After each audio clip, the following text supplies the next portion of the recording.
The 4 best words in sports: win or go home. That's what today's game is, as Pennsylvania's best rivalry is renewed between the Prep and LaSalle, right here on WSJP. Welcome to the campus of Villanova University, as we've got the biggest game of the week coming at you, as the top 2 teams in Pennsylvania face off in the PCL 6A Classification Championship. Hi, everybody. I'm Anthony Sorgi, and welcome to the main line on a sunny and chilly Saturday afternoon. Today, it's all on the line, as on one side, it's the Explorers of Winmore, led by an elite senior class featuring 2-way superstar and Notre Dame commit Joey O'Brien, as well as 4-star Missouri commit Gavin Sidwar. LaSalle has had a near-perfect run up to today with an 8-1 record on the season under head coach Brett Gordon. On the other side, though, it's the 3-time defending state champions of the Keystone State. Although the Hawks of 17th and Girard dropped their first game in an ugly fashion to their foes from just north of the city border, don't forget that this is the team that has made 9 consecutive state championship games. They haven't lost to the Explorers in the playoffs since 2015, and Coach Tim Broken doesn't plan on changing that now. Alongside me today are my partners Dom Campanero and Sam Salamone. Gentlemen, it doesn't get any better than this. How are we doing today, ladies and gentlemen? A beautiful but chilly day here at Villanova Stadium. We are ready, almost ready to go. 2 teams warming up. Joey O'Brien catching passes. I'm looking for a big game out of Jet Harrison tonight. 24-21 Hawks. Jet with all 3 touchdowns. And we are going to move on. Here, we need this running game to go. We need these to jump on LaSalle early. We need this defense to be stout, and we need them to win. Anthony, obviously, great day to watch some prep football. Great day to see this rivalry have another chapter. Let's talk about last year as well. We'll get there, I'm sure, later. We were at Wickensick in high school. Same stats as well. It was lots of wind. It was cold. Charlie Folk was the quarterback. Jet Harrison was the name to watch out for. It's different this year. It absolutely is, and it changes year by year. I'm going to go back to what Coach Roken said before the season started when I was with Ryan Sullivan. He talked about each team has a 1-year expectancy, but obviously the result, once they all want the result to be the same, and tonight this could be the championship of the PIAA right here. We have to find out, though. No doubt. Before we get into today's game, guys, let's take it around the PCL. Last night's scores were Bonner Prendy 28-0 over Archbishop Wood, and Cardinal O'Hara 44-21 over Archbishop Ryan. This means, folks, that next weekend we will see the Friars and the Lions face off in the latest iteration of Delco's Holy War. Now to today's matchups. At 2A, it's Lansdale Catholic and Auden Reed Charter facing off at 1 o'clock at the Germantown Super Site. That is the city championship. Guys, quick game picks there. I'm taking Lansdale and Auden Reed. I'm taking Lansdale by 20. Camp? I think Lansdale's got this one in the bag. You know, Auden Reed's not the most talented pub league team for football. I just think Lansdale can absolutely adjust to such adversity. No doubt. Let's go now to 3A. It is Newman Goretti against Conwell Egan. That one at Cardinal O'Hara at 1 o'clock. Thoughts on that? I'm taking Newman Goretti 14-7.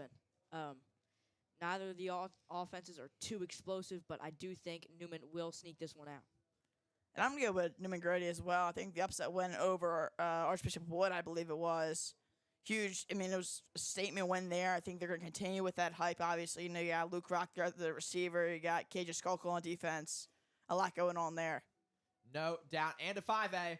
In the 5A Classification Championship, it is Roman versus Father Judge. That one at Conwell Egan. Thoughts on that, guys?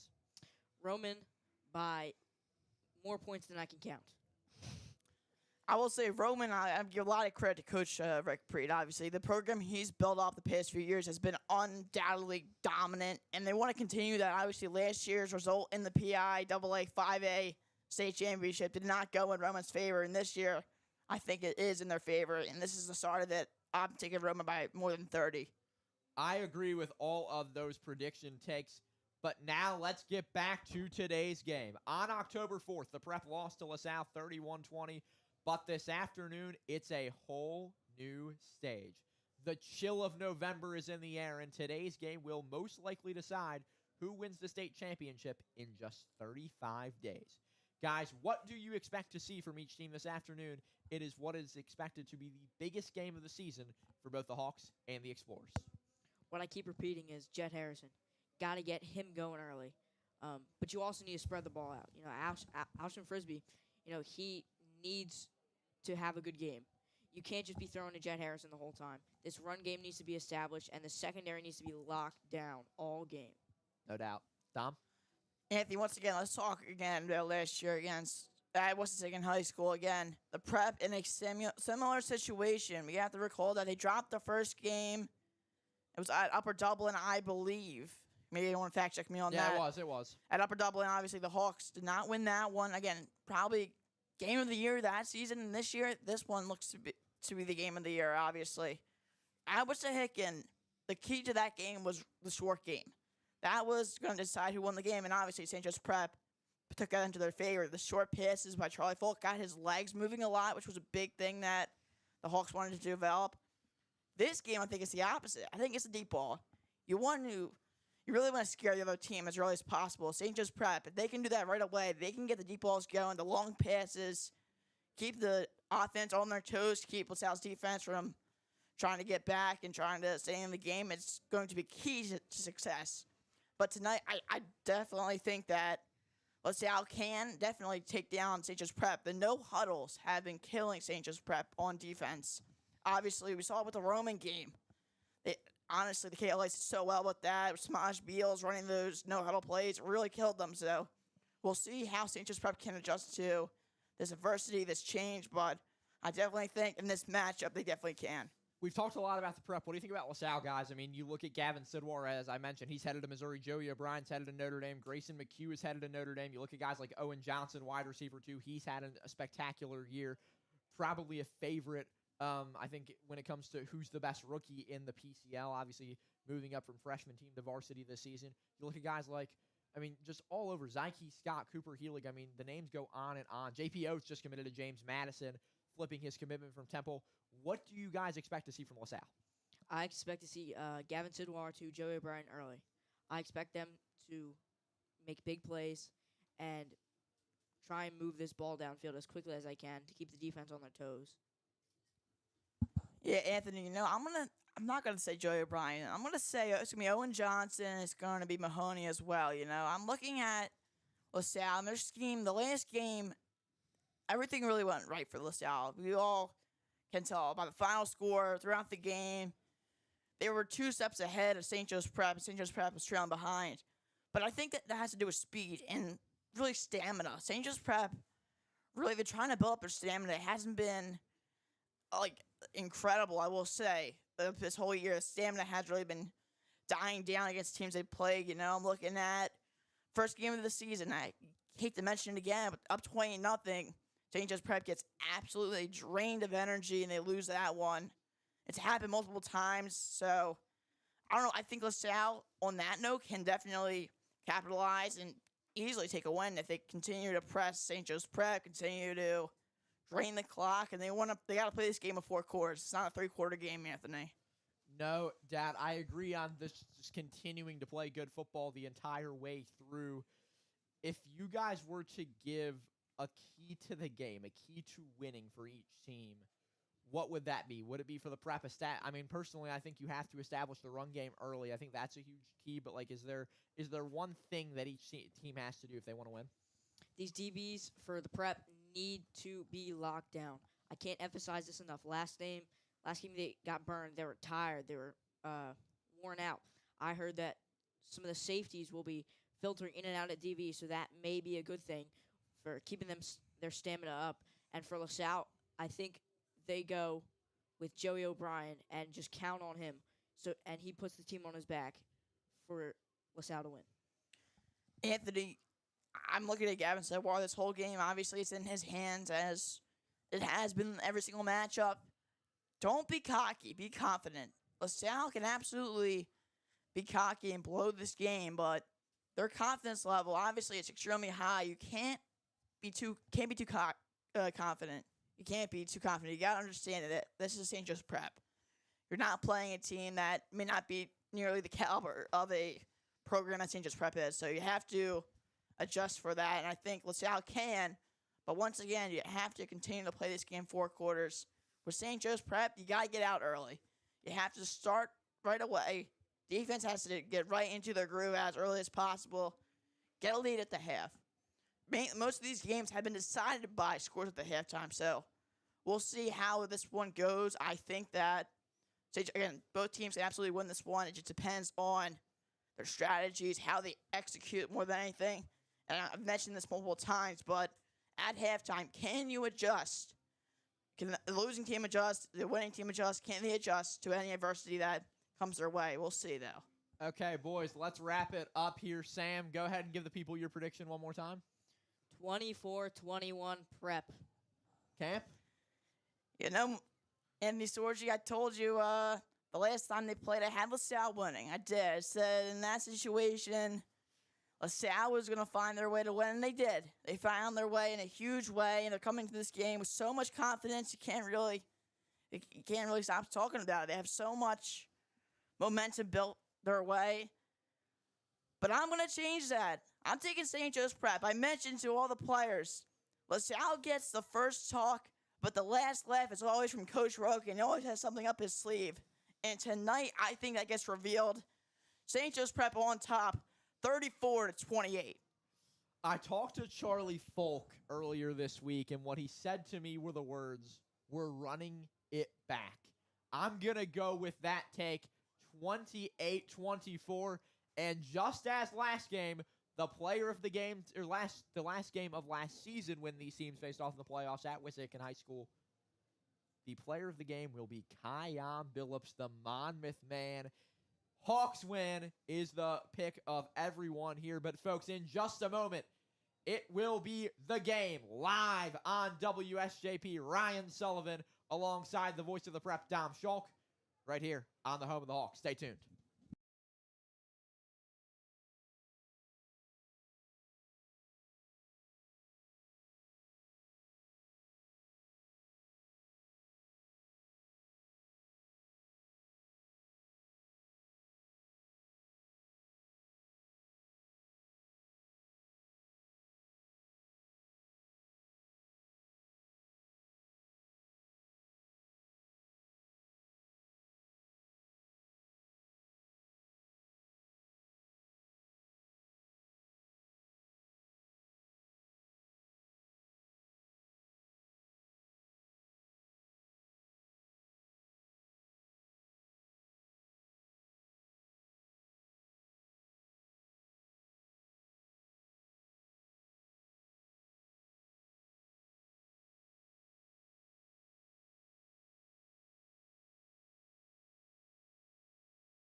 Everything has led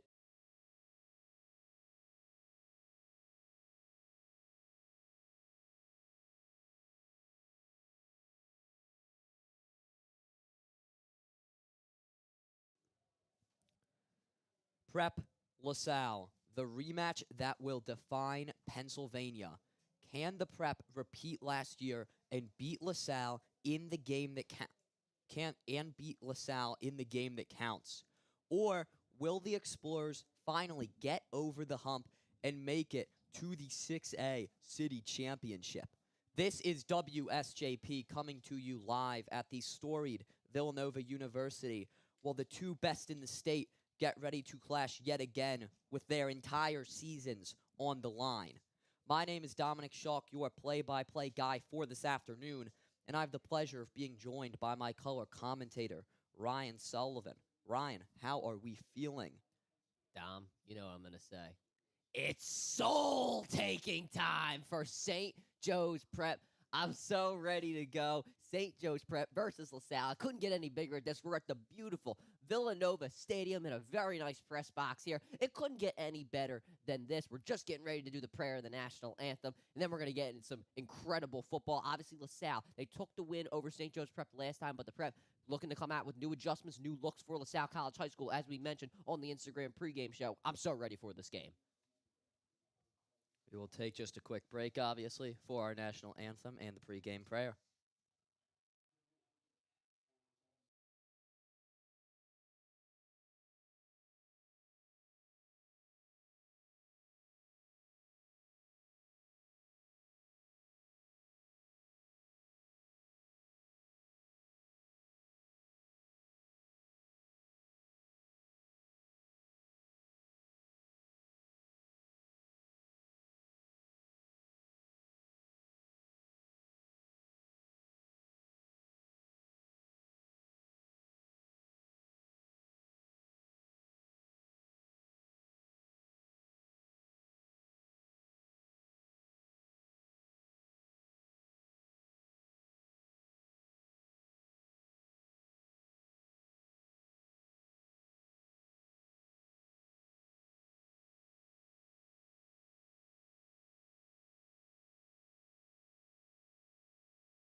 Back on the air here at Villanova University now. Before my color commentator was cut off, Ryan, why don't you give us your take on today's outing between the two best in PA? Well, before I do that, let's mention that St. Joe's Prep getting the ball first. But anyway, getting back to the first game, LaSalle, they obviously won in a pretty good fashion. But when you look at the stats, when you're doing the research for this game, you look at the quarterback comparison. Gavin Sidwar, 57% completion percentage, 325 yards and 4 touchdowns. Charlie Folk, 56% completion percentage, 306 yards, 3 touchdowns, obviously that interception as well. So the stats are very similar. But the field position for LaSalle in that first game was so much better to the point where they could easily take advantage. If you're the Prep in this game, you have to make sure you don't make those mistakes. The interception, the muffed punt in the last game. You can't make those mistakes. Absolutely. It was a field positioning issue as the kick is up, away, and a touchback. Hawks get the ball. You love to see that. You want to see the Prep come out. You want to see them get a touchdown or a field goal, get something to score. You got to start early here. Obviously, the Prep, last game, they had a trip set, and then they had Jet Harrison on his own island. Will we see that here today, or could they maybe switch up the game plan a little bit?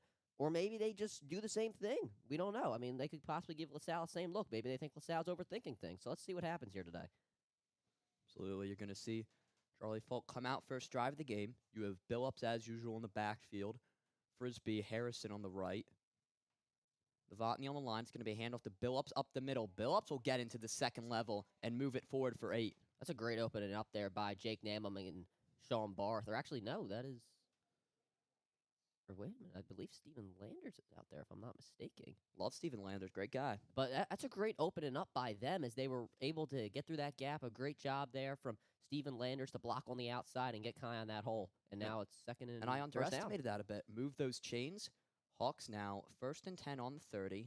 Falk gives a hard count and looks back. And as I've mentioned before, the Prep, when they have that H-back in the backfield, they normally run. So obviously, I'm sure LaSalle knows that. Colberdino now out wide, but they're going to look to Frisbee in the flat. He will get wrapped up quickly, but thrown forward, gain of 4. A good job there by Colberdino to block there on the outside. He got up into the second level and was able to take out the defender, that being number 22, Salbir Nick, and he did a really great job, but the throw was a bit behind Frisbee, kind of had to gain control of it, and then he had to get on the outside there on that bubble screen, but a good play there from Charlie Falk, and the Prep, 4 yards, I'll take that on the first play. 2nd and 6 here. Hawks on their own, 34. Got a mean back there. Harrison goes in motion. Yep, it is Amin Williams in the backfield. 2 wide for the Hawks, Frisbee and Harrison. Handoff goes up the gut to Williams. He is going to be swallowed by the Explorers at the line of scrimmage. I like that call there from Coach Sugden, even though it was just a 1-yard gain. The fact that he was moving Jet Harrison, obviously Jet's the biggest threat on the field offensively. You're going to see if LaSalle will switch, if O'Brien will move to the other side and take Jet one-on-one. LaSalle, they didn't do that there. They kept Nick on. They let Nick stay on him. LaSalle not moving with motion, so that's going to be interesting here to see here what Sugden does on 3rd down. Absolutely. We'll see what Coach Sugden has cooking up right now. You see Williams in the backfield now. Harrison out wide on the left. Frisbee and Novotny in a duo, and Frisbee will motion out. Colberdino solo on the right. Falk stops up in the pocket and is sacked. Pressure comes, and LaSalle gets in there, forcing the 4th down. Punt team comes out. Yeah, that's just unfortunate there. If you're Charlie Falk, you thought you had the opening there in the middle. Unfortunately, you didn't. A great job from LaSalle. They got pressure on him immediately. It looked like Charlie didn't really have anybody open downfield. Everybody was covered. We saw in the last game against LaSalle, not the last game, but last year's playoff game, Charlie used a lot more of his legs. Looked like he was trying to do that there, but unfortunately for him, he got swallowed up. Luke Cochran out here to punt it away. Hawks on their own 33. Cochran's punt is up and away, fielded cleanly. Fair catch, and LaSalle will take possession on their own 45-yard line. So LaSalle already showing new looks at the Prep. They had Owen Johnson and Joey O'Brien back there to receive the punts, so that is definitely something you have to look out for if you're St. Joe's Prep because of the fact that both of those guys are great on special teams. So if you're the Prep, you got to really lock it in here on special teams to make sure that LaSalle doesn't get any extra yards. And no doubt they're great in their regular roles as well. Right. As the future Mizzou Tiger, Gavin Sidwar, trots out there, trying to lead the Explorers to strike first. 5 wide already. Sidwar, bubble screen. O'Brien, who else? He'll get the ball, and he will push it forward for a gain of 8. Slippery, as usual, in the open field. Yeah, good blocks downfield from St. Joe's Prep, but Mason Talley almost got there in the backfield. It looked like he would have over-pursued just a little bit. But honestly, I would have liked to see Talley be a little bit more aggressive there. He got by J.P. Oates' block, and he had a chance to maybe potentially, stop O'Brien in the backfield, make him hesitate a little bit there. I think for the Prep, you got to come out aggressive here defensively. 5 wide look continues. You see Owen Johnson, J.P. Oates, Trey Hopkins, Joey O'Brien, and then Jimmy Mahoney as your 5. 4 to the right, O'Brien solo on the left. Sidwar pressured, now looking across the middle, tipped. No interception, targeting J.P. Oates, who just recently flipped his commitment from Temple to James Madison. Very risky throw there by Gavin Sidwar, and he was calm in the pocket, but the second it looked like Colton Anderson was a few yards away from him, he just started to panic a little bit. You saw his footwork, got a little shaky right there. Just a desperate throw from Gavin Sidwar. He's very lucky that wasn't intercepted because that was in triple coverage. Exactly. Very scary throw right there. It is 3rd and 4. LaSalle on the Hawks 49. And they want to go 5 wide. 5 wide yet again. Same 5 wide outs. Can the Hawks force? Sidwar going to scramble instantly, and he will slide down right as he gets that first. Chains will move as the Explorers move onto the Hawks 43. It looked like Sidwar was trying to get that pass off immediately, just in the first second. But a good job from Prep, one-on-one coverage downfield. And if you're somebody like John Boggs, Brandon Lockley, you got to go out and coverage. There's not much you can do. You got to rely on your defensive line and hope that they take down Sidwar. Unfortunately, they were not able to do so. And that probably was the play there. If Sidwar didn't see anything in the first second, just take off and run. Exactly. Sidwar's mobility, under-discussed aspect of his game. See O'Brien go in the motion, fakes the bubble screen that side. It is flipped around to Jimmy Mahoney on the reverse bubble screen, and he will push it forward for a gain of 9. Yeah, we've seen Jimmy Mahoney do that so many times this season. Owen Johnson just caught it on the comeback screen, and then the little hook and ladder to Mahoney. They've done that so many times. I thought the Prep was about to blow that up in the backfield, but unfortunately for them, Jimmy Mahoney came around. Nice pitch from Owen Johnson. Didn't get scared by the contact, and he was able to get 9 out of that. Quality pitch. I initially thought it was a drop, and then you see Yeah. Mahoney still running. Yeah. Back to the 5 wide set. Sidwar, hard count. Now looks back at the sideline. Looking back at Villanova alum Brett Gordon, head coach of LaSalle.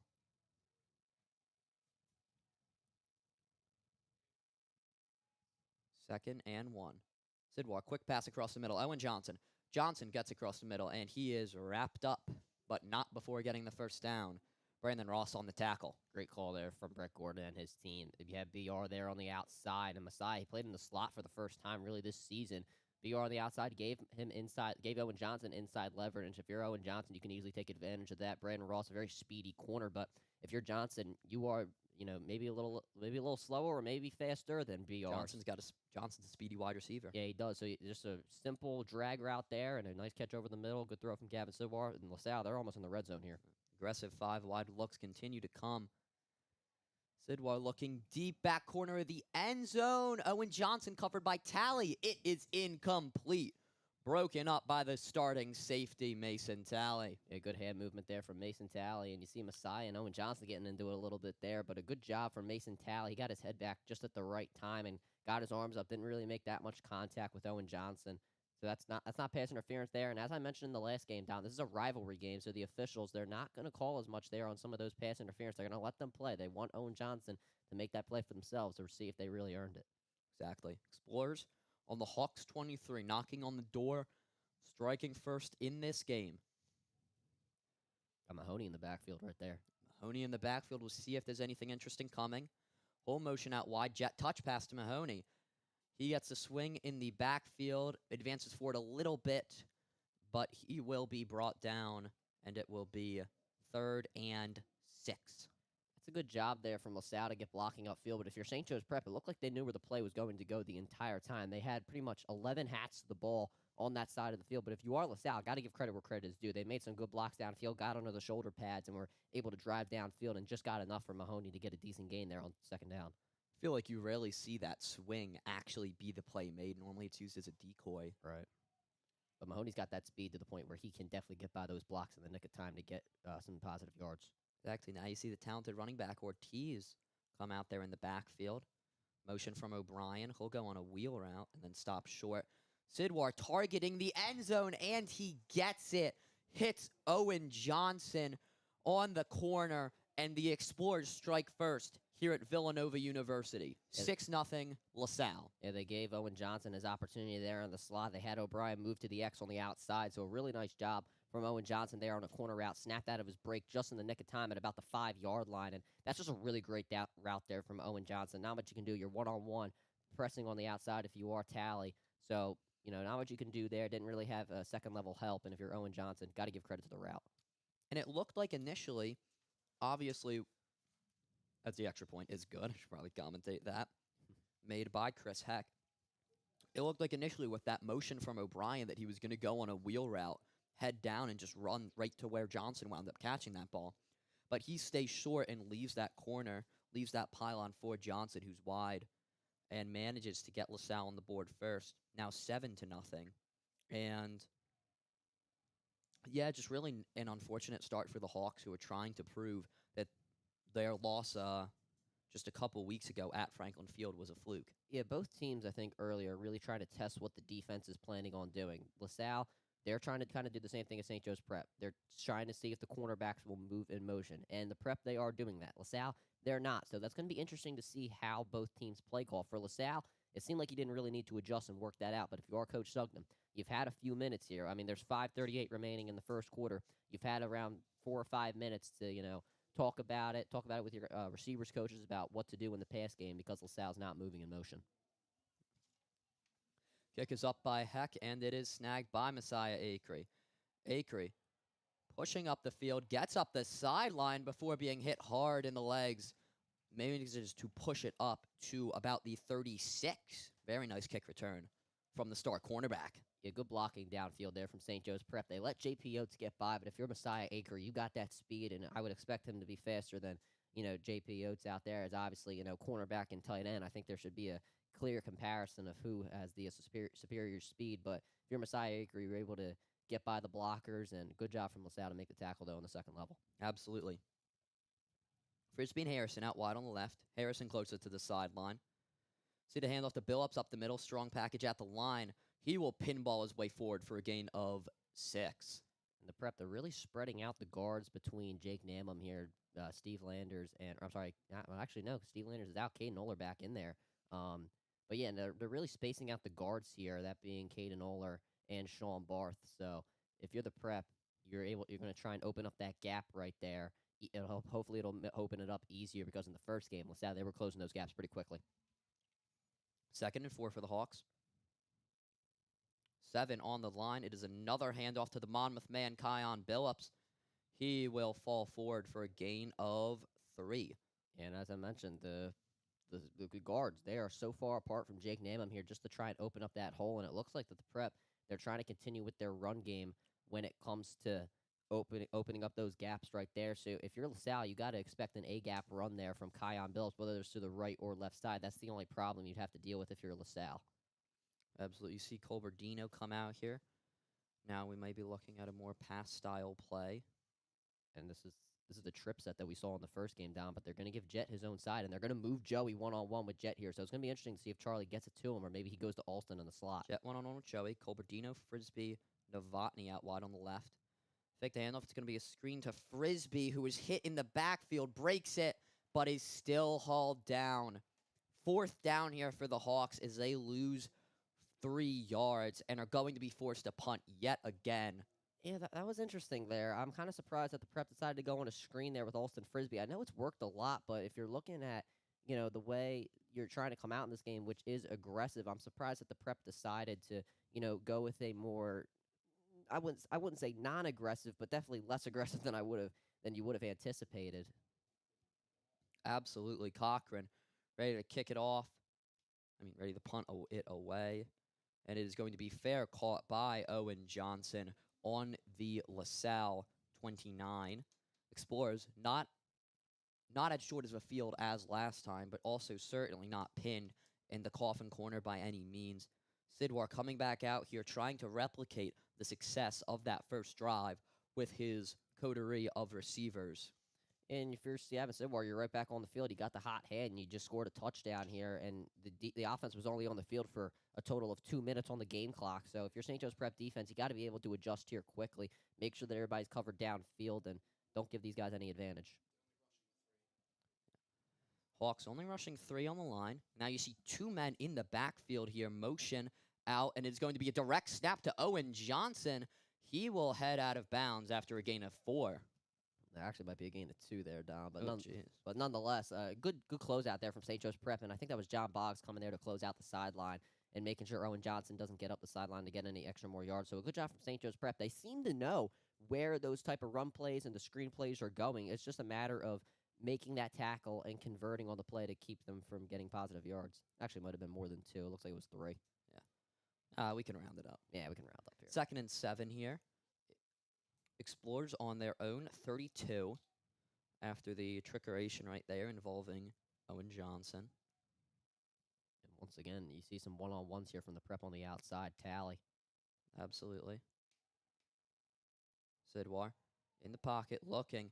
Hits Owen Johnson down low on the drag, but he is wrapped up with celerity by Brandon Ross. Pretty much the same play from that first drive where you get Owen Johnson there on the drag. They thought that BR was going to give inside leverage. It didn't really look like he gave much of it there. And a really good tackle from BR. You know, if you're a receiver, you make the catch, and you kind of are stopped where the line of gain is, then I think as a defensive coach, especially a defensive backs coach, you can definitely live with that if you immediately make the tackle after the catch, and that's what Brandon Ross did right there. And guess what down it is, Dom? It's money down. Absolutely. 3rd and 6 would be massive in order to keep the momentum from swinging too far in LaSalle's favor. 2 wide on each side. Yeah, LaSalle going spread here, so they want to create those one-on-ones. Absolutely. Hawks only rushing 3.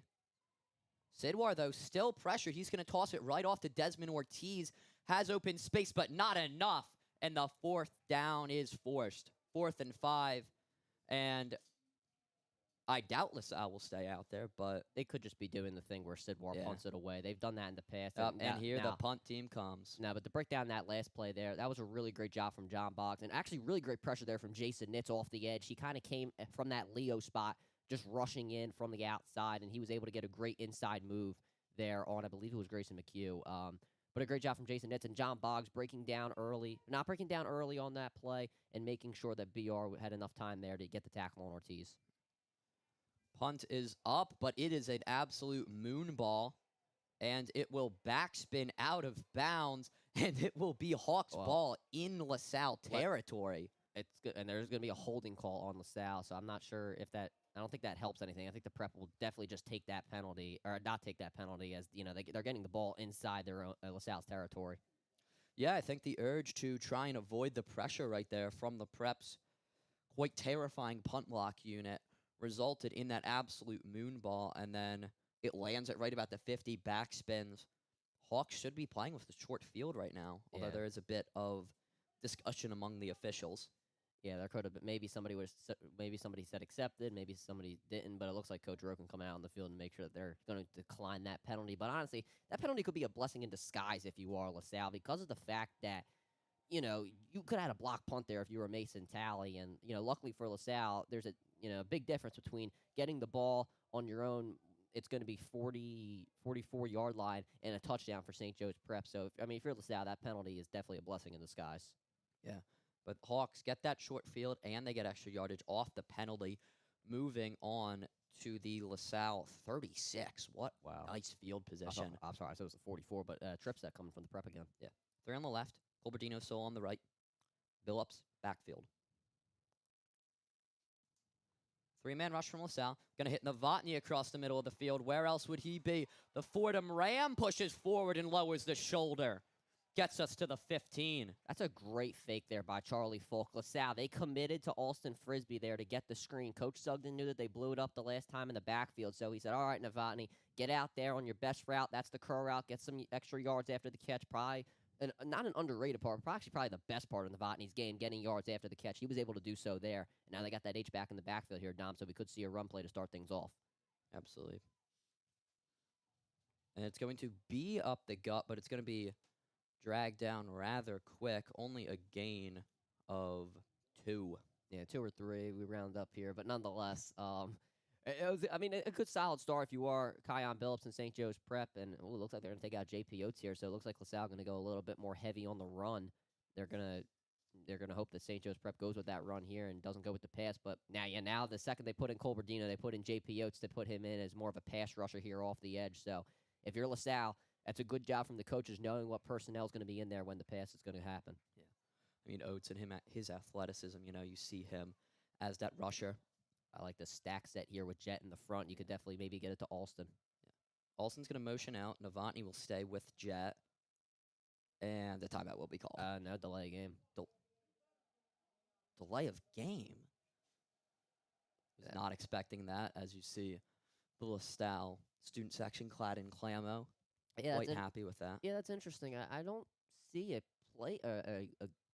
snap clock here. I don't necessarily know how you would know that, but maybe it's a internal clock with the officials. I have no idea. Anyway, Hawks are moved back to the 16.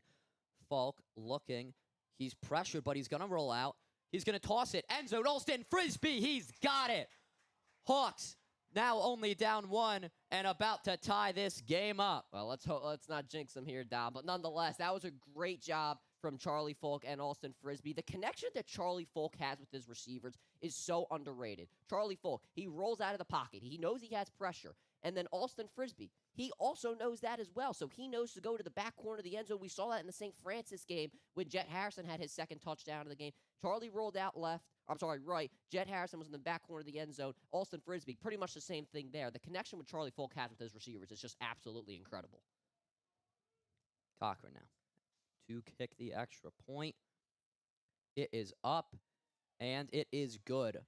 Never a doubt, man. Never a doubt. Never a doubt, but we don't want to jinx here. Announcers jinx is definitely a real thing. And if you're St. Joe's Prep, that's great to get the momentum back. Obviously, it starts on special teams. There's 3 phases of the game. You start with special teams, almost a pump block there by Mason Talley, but the penalty, obviously, hurting the momentum a bit of LaSalle.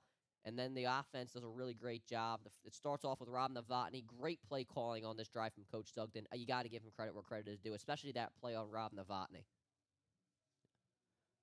Absolutely. I have to agree. I thought the passing very strong on that drive. And, have to compliment Falk. A lesser quarterback would have just scrambled out of the pocket and then ducked out of bounds for 2 yards. Wouldn't have had the composure to look downfield and find Frisbee, who managed to weasel his way open in the end zone. Yeah, but that just goes back to the connection of how great the connection is between Charlie Falk and his receivers. They know where he is going to be at all times. They know where he wants to throw the football, and Charlie knows where his receivers want the football as well. I mean, that was just a great route by Alston Frisbee. He just did just got out of his break really quickly, decided to run a second route, and that being an out route there on the back corner of the end zone. Just, once again, I don't want to sound like a broken record here, but that connection was just really great. Absolutely, as the kick is up, and it is going to be ping-pongs a lot, but it is going to be brought and knocked out of bounds at the 35-yard line. Yeah, that was Chimo Augusta there, the transfer from Penn Charter just this season. And, we haven't really seen him much in the pass game. Obviously, he's got a year to, maybe get implemented in the pass game maybe next year with the new system that LaSalle is going to bring in here. But he's been pretty solid here on special teams, especially kickoff there and getting the ball at the 35-yard line.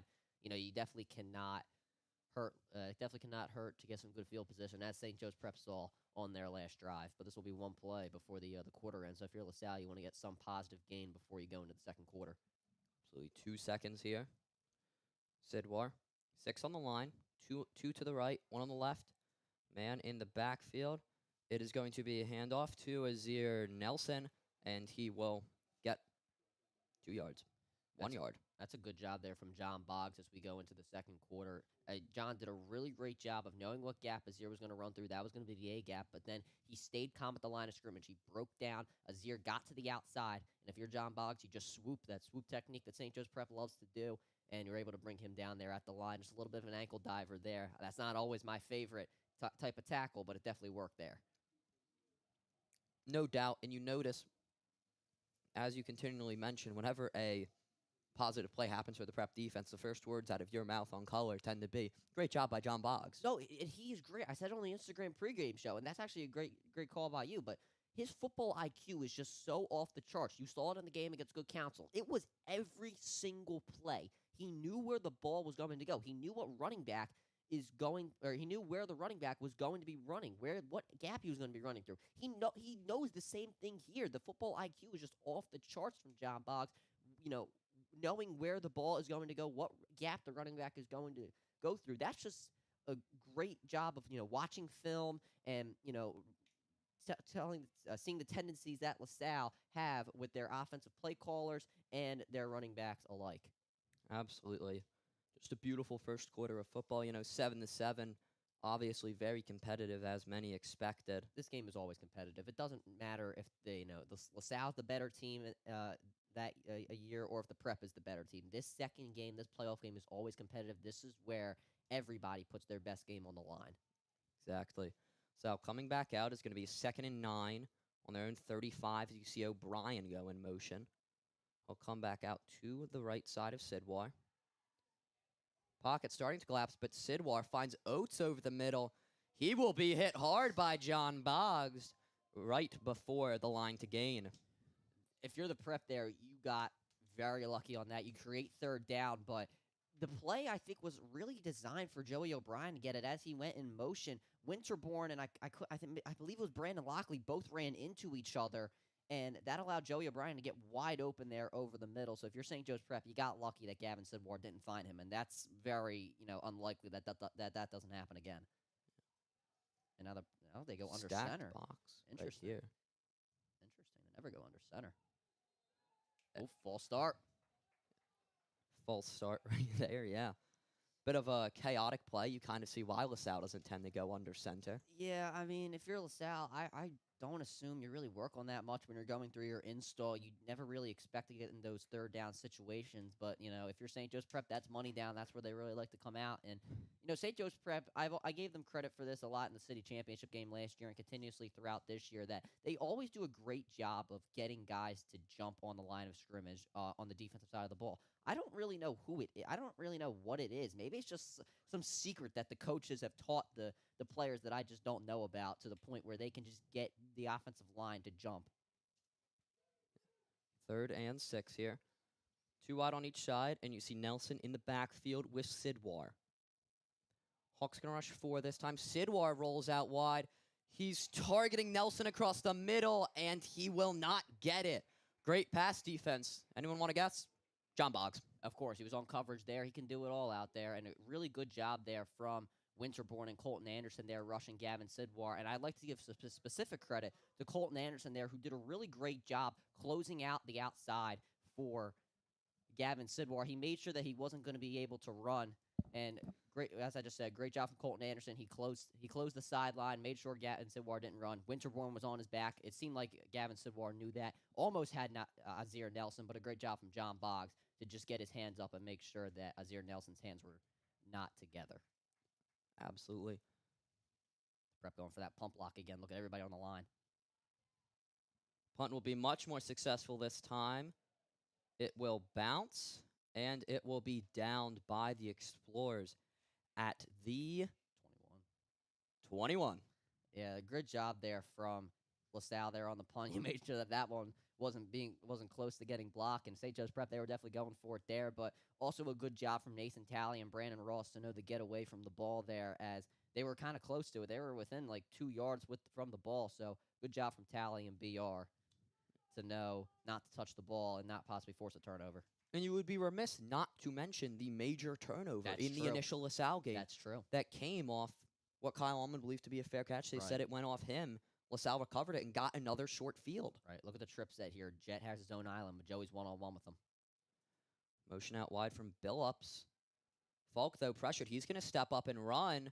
He will get into the second level and fall down after a scramble of 8. I mean, that's solid there. Charlie Falk, if you're a defender... Yards after contact. Yeah, you would if you're a defender, you would just expect Charlie Falk to go down, not want to get hit, but Charlie Falk bringing out the aggression in this game, really...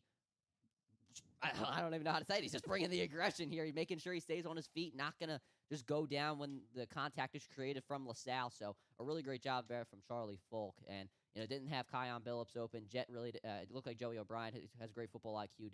Didn't really fall for the block downfield from Jet Harrison. Absolutely. You see Colberdino so on the left. Frisbee Harrison out wide on the right. Billups in the backfield. He'll get the handoff. He'll go up the gut on an inside zone and is going to be stuffed up around the line. He is going to be about a yard short of the first, as it will be 3rd and 1 here. Hawks on their own 29.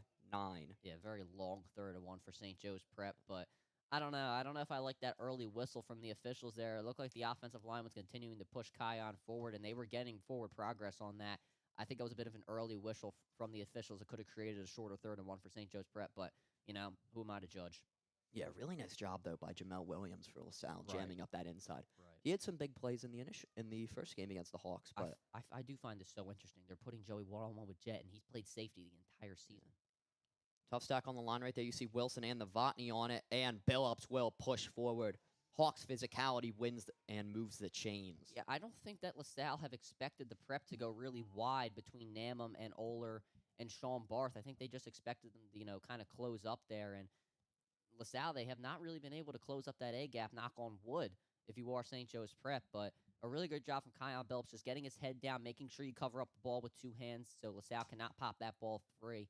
And I really like the play calling here from Coach Sugden right now, and a great job to really understand the tendencies between LaSalle and how they get in the backfield. Yeah, Billups got a little wrapped up among a coterie of explorers, as now you see Williams in the backfield. Harrison's going to go in motion onto the left side. They're not going to move Joey with them. No, they're not. Falk looking to his left side. Now pressured. Now going to look deep. Alston Frisbee. What a ball, but it bounces off the right hand of Frisbee. No dice. Yeah, it looked like they were trying to get Jet there on the post route, but Charlie tried to find Alston Frisbee, and I know I was, raving about how Charlie Falk has great connections with his wide receiver as well. It looked like there was a little bit of miscommunication there, and as you said, Don, that was a really good ball. I just don't think Alston was expecting it in the particular spot more downfield than where he actually was. But if you're St. Joe's Prep, a blown play almost turned into what could have been an absolute success. So you can't definitely get your head down and, just throw this drive away just because of that. Exactly. Billups back in now as it's 2nd and 10 from the 32. But really, that ball was perfectly calibrated to hit Right. Frisbee in stride. The only problem is he was only in half stride. Yeah. H-back here, Jake Wilson. So if you're LaSalle, you got to maybe send Zyke Scott up the A-gap on this play. Absolutely. Motion from Frisbee, but it won't go to him. It'll go to Billups. He will sprint forward and get a gain of 5. Yeah, well, it's pass here, and it's 3rd down and 5. So, but a really good job from Kion Billups. And once again, it was right through that A gap, and the guards just really separated from Jake Namum. I know I'm going to talk about it so much throughout the broadcast, so the audience might have to get used to it here. But they are doing a really great job of getting the A gap separated and making sure that LaSalle cannot close those up. And it's just good blocking on the outside from both Namum and Sean Barth. Absolutely. Couldn't agree more. And Caden Oler, I forgot to mention him as well. Yeah, come on, man. Terrible by me. See, Novotny has the 6 on the line. Billups swings out to the right. Falk going to be pressured heavily, and he is wrapped up. On top of him, are they calling for a fumble or just calling for the sack? Nah, I believe Either that way, was just a sack. big, just awful right there on 4th down. Really unfortunate. Falk gets blown up in the backfield. Really didn't have a chance to make any play except for an initial check down on the swing to Billups. It's going to be Cochran coming out here to punt now all the way back on the Hawks 26 as you see Owen Johnson back there to return. Yeah, that was just unfortunate there, and a good job from LaSalle to close off the sideline. Looked like Charlie could have been able to tuck in and run there, but a good job from the defensive line. Absolutely. Punt is going to be quite solid, and it'll bounce as well. Fielded by Johnson, who is knocked out of bounds at the Explorers 46. Yeah, good job there from Owen Johnson. Just picked it up, had that concentration, get the punt return, and get a couple extra yards out of it. Can't hurt at all. And if you are LaSalle here, I think you'd like to try and kill as much time as possible. You got 6:32 remaining. Maybe give the Prep around 3 minutes to go in the second quarter, saying you can get a touchdown here. You get the ball in the second half. So if you're LaSalle, a very big opportunity here on this drive to possibly try and close that gap, even going into the second half. Exactly halfway through with this second quarter here at Villanova University. Best of the main line. Oh, yeah. Three wide on the left. O'Brien solo on the right. Take the handoff to Ortiz. Sorry, hit O'Brien over the middle, and he will push it forward to the Hawks 40. Interesting there from St. Joe's Prep. They had Daryl Jacquez 10 yards off of Joey O'Brien, and if you're Gavin Sidmore and Joey O'Brien, I think you'll take that every single time, as Joey just simply ran a little He curl just ran there. 8 yards and then took the open space. Yeah, he just ran a little curl there, and yeah, as you just said, easy open space for Joey O'Brien, and they once again have Daryl about 10 yards off of him. Going to be pushed up the gut right there is Ortiz, and he will get nothing. Gain of 1. Yeah, Brandon Lockley there. John Boggs once again realizing where the play is going to be, and a good job from LaSalle's offensive line though to try and just knock St. Joseph's Prep line off their track, just drive him over to the left side. They did a good job of it, but then if you're Ortiz, you ran right into Brandon Lockley, and he's not going to miss a tackle. Exactly. Lockley, always very reliable. Across the middle of the field when they need him. Run support or pass. Bless you, AJ. Bless you, AJ Farrington. Producer sneezing right there as Owen Johnson catches it over Mason Talley on the right sideline before being wrapped up by Brendan Flaherty. Really nice tackle by him. Saved what could have been an early strike from LaSalle. Yeah, and that in this drive.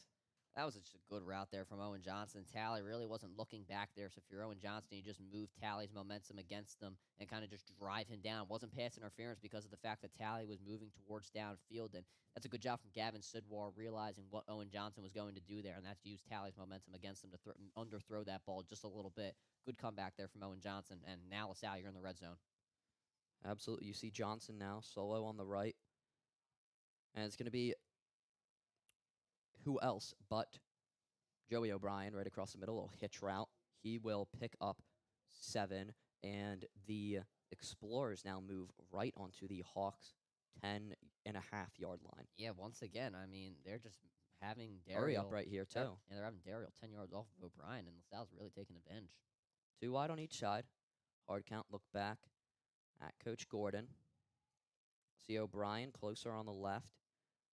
Oates closer on the right.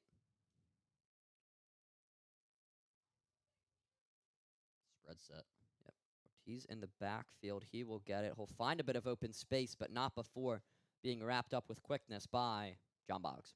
And they get the first down there if you are Nelson. And, I mean, a good job there from him. He got to the outside. The offensive line seems to be just driving the Prep's defensive line over to the left side and just allowing either Nelson or Ortiz to just get into that second level very quickly and try and gain some positive yards there. And, you know, I think what LaSalle's trying to do here is they just don't want Lockley or John Boggs penetrating at the line. They want them a little bit more downfield so you can at least get a positive gain on those type of runs.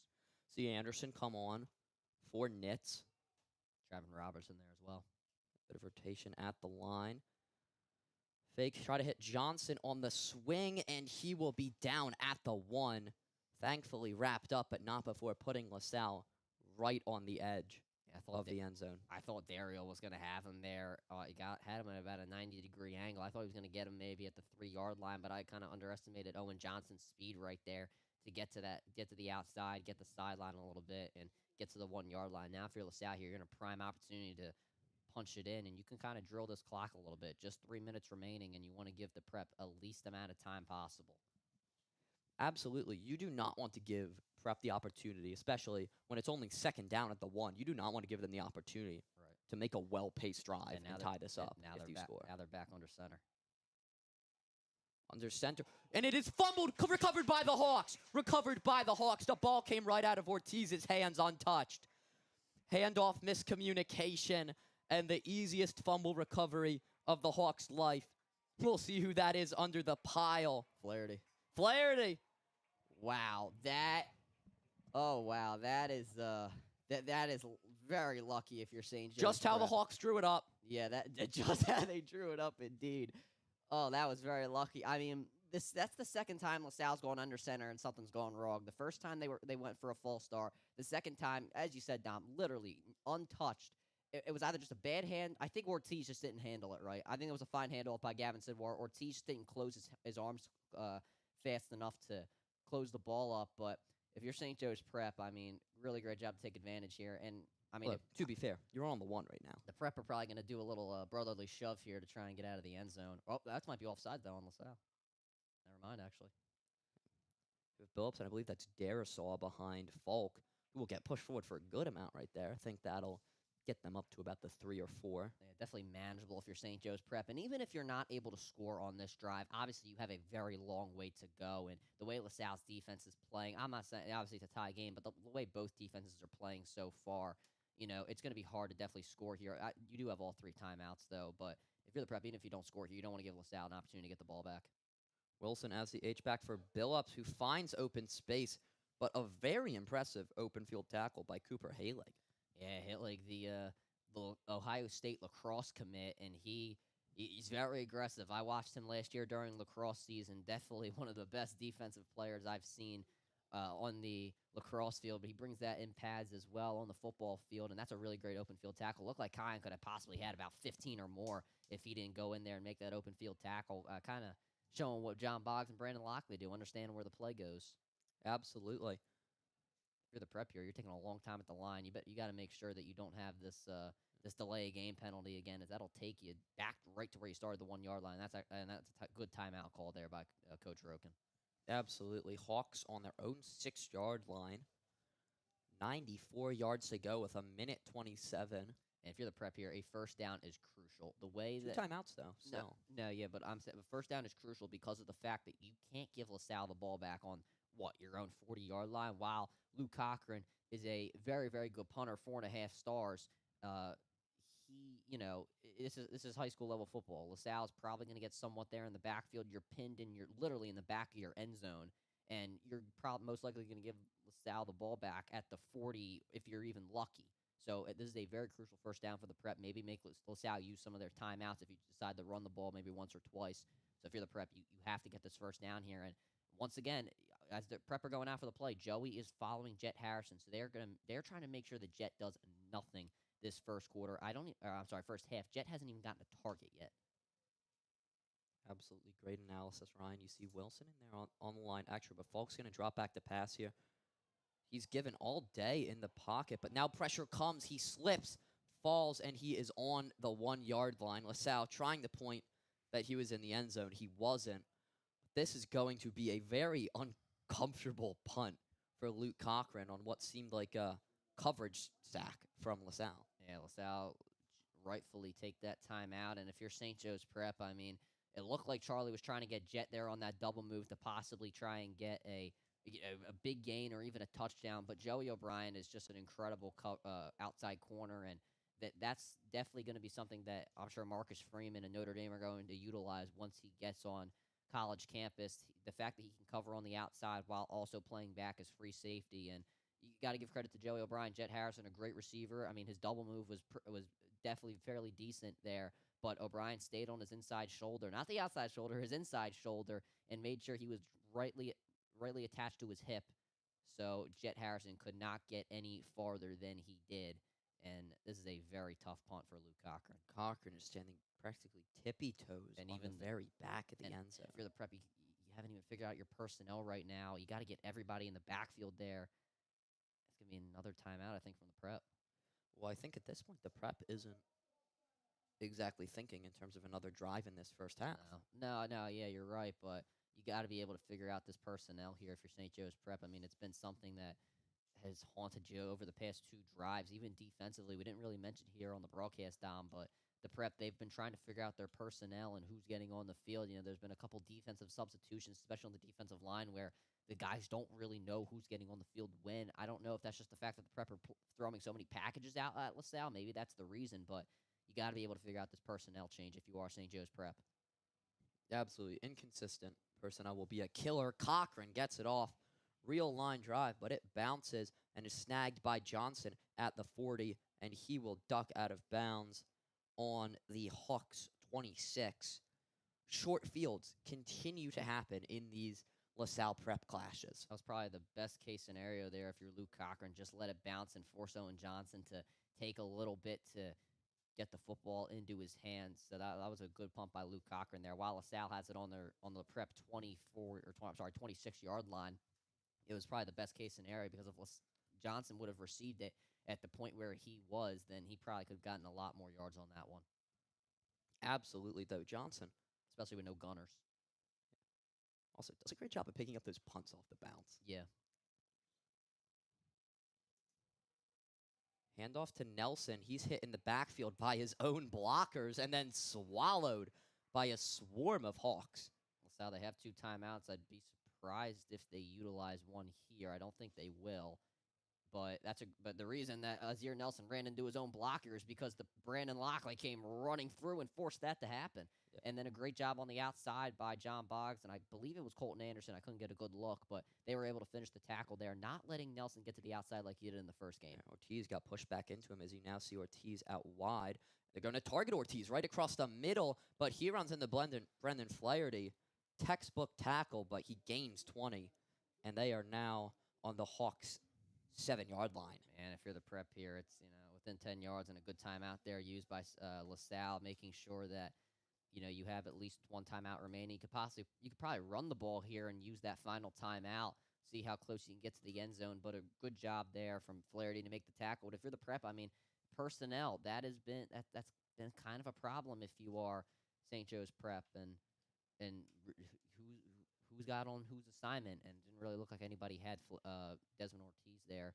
If you're Gavin Sidwar, I mean, a pretty solid first half. You got an 81.25% completion percentage, and the run game for LaSalle hasn't really been too effective. Only .60 yards per carry, but the receiving definitely has been solid. I mean, Owen Johnson 5 catches, 41 yards. Joey O'Brien 2 catches, 23 yards. So if you're St. Joe's Prep here, you got to be anticipating a run probably on the first play, and then maybe you can see two possible passes if it even gets to that. Absolutely. You see Sal come back out here now. Nelson still in the backfield. You're going to see Oates and Hopkins on the right. Johnson and it's going to be Johnson across the middle on a slant. He goes over the head of Flaherty. Second connection of the game in the end zone between Sidwar and Johnson as LaSalle takes the lead back with 25 seconds left in the second quarter. Yeah, look, and as I mentioned on that last drive, the Prep, they have to be able to make sure that you got that first down on the last drive, but they weren't able to do so, and that led to this LaSalle touchdown. Flaherty just dived a bit too early trying to go for the football, and it led to a good pass from Owen Johnson. Heck will make the extra point. Hawks now down 14-7 with 25 seconds. One timeout, barring some sort of surprising return. I doubt we see much of an effort to get back on the scoreboard. Yeah, you might just want to take a knee and go to the break. Obviously, LaSalle getting the ball in the second half, but your defense has played decent into the point where you don't have to, really lose your mind and try to score here. LaSalle just got really good field position, as they did in the first game. LaSalle does a really great job taking advantage of field position, and they just did that there. So if you're the Prep, I don't think there's really an urge to score here. The game's not really out of reach. It's not like how it was in the first game where LaSalle was up 3 scores at the half, 4 scores at the half? I think it was 3, if I remember off the top of my head. But if you're St. Joe's Prep here, as you just said, barring a good return, I don't think that there will be a urge to score at all. Yeah. See Acree back there and the electric freshman, Jacoby Martin. Yeah, I definitely want to get the ball to Messiah here. He's been one of the best returners in the PCL. Him and Owen Johnson have played great this season. So I think if you're St. Joe's Prep, you want to get the ball into Messiah Acree's hands here on this return. History of returns against LaSalle. Yeah, first game or the second game last season had a big return on the first play. Squib kick as is appropriate. It's going to be snagged by Acree, however. He'll get past the 30, grabbed on the jersey. Now he's going to spin it in reverse. Tries to go back up the middle, though, and then gets swallowed whole by the Explorers special teams. Hawks now on the 31. Maybe in down Explorer. Thankfully, there is not. And the Hawks will trot back out there with 14 seconds, a timeout, and likely with intentions to kneel out this first half. Yeah, I doubt they do much here, but that's good. That's a good assignment job. That's a good job knowing your assignment if you're LaSalle, not just pressuring Messiah Acree going straight to the ball. Normally it's 11 hats to the ball, but you have an assignment if you are LaSalle's kicking team, and just making sure you create a wall there on the outside. Messiah was not able to spin back and get something more. So a good job there if you are LaSalle to make sure Messiah doesn't get more than you wanted him to do so. Hawks come out in what seems like a normal position. Timeout LaSalle. Timeout LaSalle. You see Wilson out there as initially, which may forecast a run as he's typically used as that extra blocker H-back. Yeah, the Prep, they they could possibly get a run here, maybe get 10 yards or so because LaSalle's playing back. I mean, I think JP Oates was back there playing as a free safety. So you have that one timeout. You run it to Kion here, use that timeout, and maybe just do a couple laterals or just throw it all the way downfield if you're Charlie Falk. Unfortunately, Charlie Falk is not Aaron Rodgers. I don't think he's going to be able to throw the ball from 64 yards away. So It's not know, quite Joe Flacco. yeah, maybe you can get to your own 40 or maybe even possibly the 50 if you're lucky to try and see if you can do something here on this final down. And you noticed, I mean, I believe it was Oates, as you mentioned, but Hawks right now are on their own 33. Right. You saw Yeah, now LaSalle had an explorer on the opposite 40. Now they'll just And stay it. No point really. Harrison standing back as the watch. And Folk will kneel out the first half here at the esteemed Villanova University. It is 14-7 LaSalle in the game that decides everything for these two team seasons. We will send it over to Hawk Talk at the half, so do not go away just yet. And for now, we say go prep and be back soon.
Welcome to Hawk Talk at the half. I'm your host, Elgin McKnight, joined by AJ Farrington.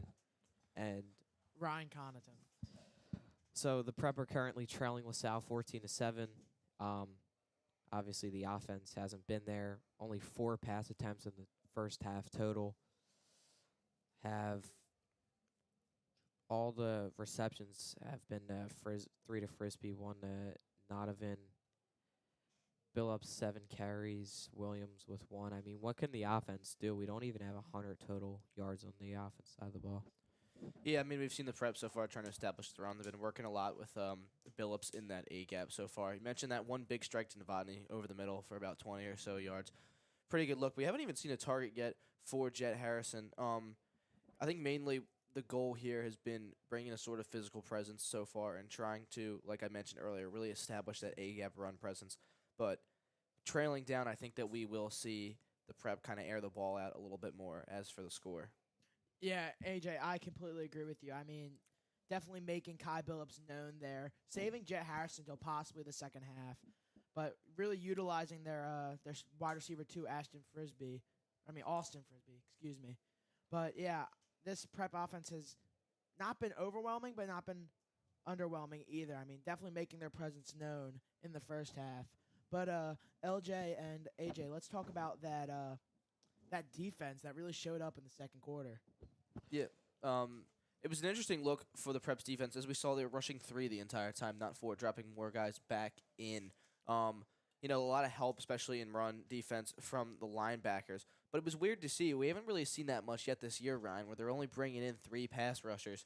I think it's worked pretty well so far, all things considered. A little bit lucky on the fumble down there, but this Prep defense had to work with some pretty difficult field situations multiple times in this game, and I think they've been solid all around. A couple hiccups in coverage, especially on the deep ball that we saw, really for both touchdowns. But for the most part, I think it's been pretty solid, all things considered. Very, very good against the run specifically. Yeah, I agree with that, AJ. I mean, they have 3 total rushing yards. LaSalle does, and Sidwire only has 110, which last game when we played LaSalle, he had almost 200 heading into halftime. So that's big-time improvement. I mean, obviously now the wind is at our backs. Or when we're on defense, it's at our going with LaSalle. So the ball might stay in the air a bit longer, so it could throw up Sidwire a little bit. So I want to talk about, what is now the climate of the field going to have to do with it, obviously, particularly the wind. Yeah, LJ, I mean, this weather has not been very helpful to both sides, but definitely chilly, definitely very windy. But AJ, I agree with you very much. This Prep defense really showed up in the second quarter. Really lucky with that fumble, but that gave the Prep offense a very bad field position on their own goal line, where they wasted 2 or 3 plays just trying to get further from the 10, which they couldn't do as they ended up punting, which led to a touchdown by Owen Johnson, and that really just put LaSalle over the top. Yeah, Ryan, I mean, you mentioned that play series. We want to go back to that a little bit. Starting for the one, obviously, like you mentioned, you burn your first play just trying to get out of your own end zone. And then second off, you can't really drop back to pass with 4 yards. And then I'll bring up Charlie Folk's pocket time so far this game. Hasn't been very much. I mean, there's been a few on that one coverage sack. He looked like he had some time there. It was, slip. But this LaSalle defense overall has been incredibly solid. Great in pass coverage downfield. We're not seeing very many gaps at all for Charlie to try and fit the football in, first and foremost. And then getting to him pretty quickly. Charlie's not been able to sit in there very much, and he hasn't been incredibly comfortable in the pocket so far. So it's gonna be very interesting to see how that changes in the second half. Yeah, I mean, this LaSalle defense really limiting Charlie Folk, definitely making the Prep offense use their run, but 3 sacks already coming from this LaSalle defense, and the help really comes from the coverage, making Charlie just run around and scramble for his life in the backfield, and giving their defensive line time to get to him. It's definitely been a big part of that defense. I kind of disagree with what you guys said, that he doesn't have a lot of time in the pocket. I think he has an incredible amount of time in the pocket. I think the offensive line is doing amazing. I mean, when he rolls out of the pocket, he goes outside and then comes back in. That's how they got 2 out of their 3 sacks. He went out into the pocket, came back in. The D line closed in. The O line had amazing blocks. He had some receivers downfield, just didn't see them, and then took the sack. I mean, if you're the prep, you gotta stop the passing. If you can get the ball after LaSalle's first drive without giving up any points, maybe even a field goal, then you're in good shape. Let's see what else. I mean, obviously, I want to talk about the passing. Charlie only has 4 total attempts for 38 passing yards. Like, what could the Hawks be doing better? Well, I mean, you mentioned earlier their game plan, right? Going into this game was establishing the run, especially up the middle every single time, which we've seen to, I would say, to some success so far. But there haven't been very many attempts. The coverage has been phenomenal from the Explorers. And obviously, in a close game, you don't want to gamble and try and fit footballs in where they might not, they may not reach. Do you really want to take these maybe single, even double contested shots? I don't think so, but at this point in time, as the game progresses, that might have to be the answer for the Hawks. Just very, very good coverage overall from the Explorers. I mean, Jed Harrison's been getting picked up in double coverage basically this entire game so far, isolated on that far side. Give credit to Joey O'Brien there. Has been, in his area for most of this game so far. But it's hard to it's going to be hard to play from behind with A-gap runs is the main thing, I think. So hopefully you see, they always say run to set up the pass. Hopefully this then goes into a little bit of play action for the Hawks, and I guess we'll just only have to see from there. Yeah, we're talking so much about this Explorer defense. Let's talk about the offense, the real money makers.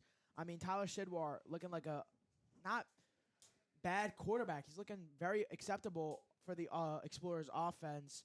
Definitely getting the ball around to his big guys like John Patrick Oates and Joey O'Brien, but also utilizing their technically wide receiver 3, Owen Johnson. Already has 2 touchdowns in this game. But I think as the St. Joe's Prep defense focuses their coverage on other guys, I mean, you forget about the big ones. I mean, Joey O'Brien was left wide open on one play for a solid gain of like 10 or just less than that. I mean, it's going to go like that all game if they don't make a big difference. Yeah, talking about Joey O'Brien, I mean, one play he had our defenders run into each other, and he was wide open. Should have been a touchdown pass, but Sid Weier was under pressure. But it was around the 50. 2 of our players collided, double covering O'Brien. It was wide open. Easily should have been a touchdown, but we got lucky there. Obviously, like you said, Sid Weier's had a pretty good performance so far. I mean, we haven't been able to really get to him to test to see how he's going to react under pressure. Have no sacks. 14, passing 82%. Like, you have to knock that number down if you're the prep. I mean, every 5 passes, he's completing 4 of them. Like, that's not going to be good in any way, shape, or form for football. Yeah, AJ, do you have anything to chip in on that? I mean, I think we've really hit on most of the notes for this first half of football, as we see with about 3 and change minutes left to go as the Hawks come back onto the field to get ready for the second half of play, hoping to turn things a little bit around from the first. So I think that will be all for Hawk Talk at the half. I'm AJ Farrington, joined by LJ McKnight and Ryan Connaughton. All right, thank you.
We are back here at Villanova Stadium for the second half of your clash between the St. Joe's Prep Hawks and the LaSalle College High School Explorers. We come into this game with LaSalle up 14-7 at the beginning of this second half after taking the initial regular season clash between these two teams. Has been very hotly contested so far. Ryan, what are our main takeaways from that first half? Well, I think right now, if you're St. Joe's Prep, the biggest, I'll start with the problems here. The problem is you can't establish the pass. And we haven't really passed the ball that much at all, to be honest with you. The pass has to be established more.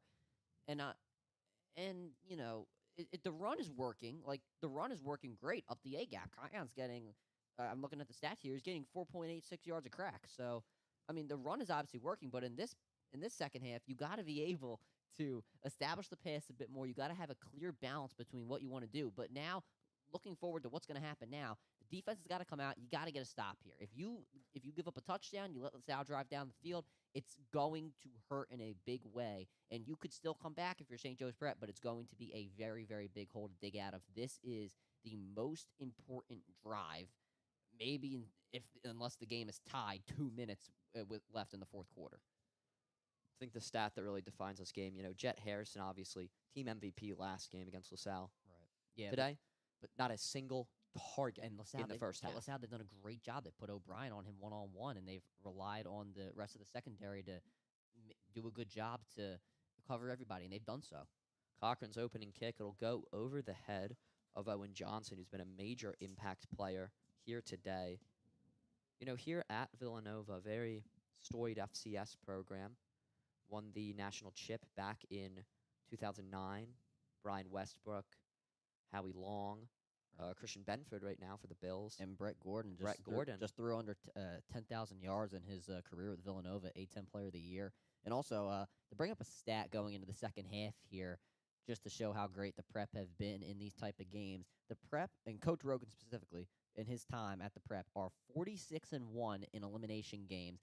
The only loss was to Mount Lebanon in the 2019 state championship game. So obviously that was a long time ago. But LaSalle, they're looking to change that here. Fake the sweep to Nelson. It's going to be Sidwar rolling out, hits O'Brien on the outside, and he will duck out of bounds at the Hawks 35. And that Mount Lebanon loss, that was in Coach Roken's first year, correct? I believe so. 2019? I believe so. Because I'm trying to remember off the top of my head. Infante Yeah, left yeah. the previous season. I believe that was his first season as head coach. But anyway, unfortunate there if you're St. Joe's Prep. Sidwar got out of the pocket there and was able to find O'Brien there on the out route. So it looks like LaSalle's trying to change up the game plan here early. Getting Sidwar to the outside because the pressure has been mounting on him on some plays, and O'Brien's going to get open no matter what. Yeah, 3 wide on the left, but it's going to be a handoff to Nelson, who takes a hit to the leg, but keeps going on. Chains will move yet again as LaSalle, 2 plays, 2 first downs, now on the Hawks 46. Give credit to Azir Nelson right there, and he was not hesitating at the line. He did that in the first half. It looks like his running backs coach probably said, you just got to burst through that line, dude, and that's what he was able to do there. Burt got through that line really, really quickly. Yeah. Correction, Explorers, 46-yard line. But it's now Ortiz in the backfield right now. You see Johnson, or O'Brien, obviously, and August. And then extra blocker on the line, who we can't quite see over here. But, been putting those to great effect. It's going to be Ortiz on the little swing outside, but he meets Brandon Lockley, who wraps him up with ease.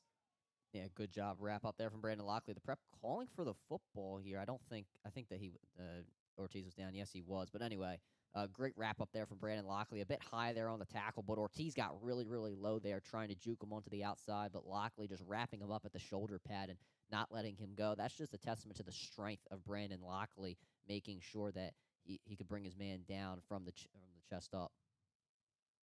Absolutely, have to agree with you there. Sidwar still has Ortiz accompanying him. See Auguste and Oates on the left side, Johnson and O'Brien on the right. Looks like they're going to bring Oates in onto the line.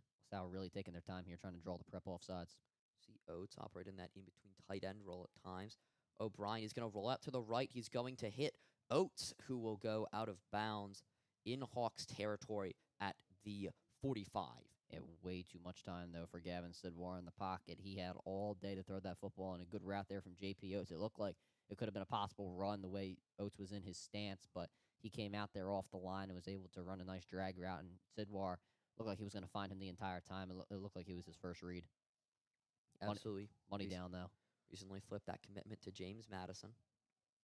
And look at Daryl, 10 yards off of J.P. Oates. It's going to be a good look here for Gavin Sidwar, but you do have Winterborn looking at him. I don't know if this is a run, though. It's going to be very interesting to see how the Prep deal with this.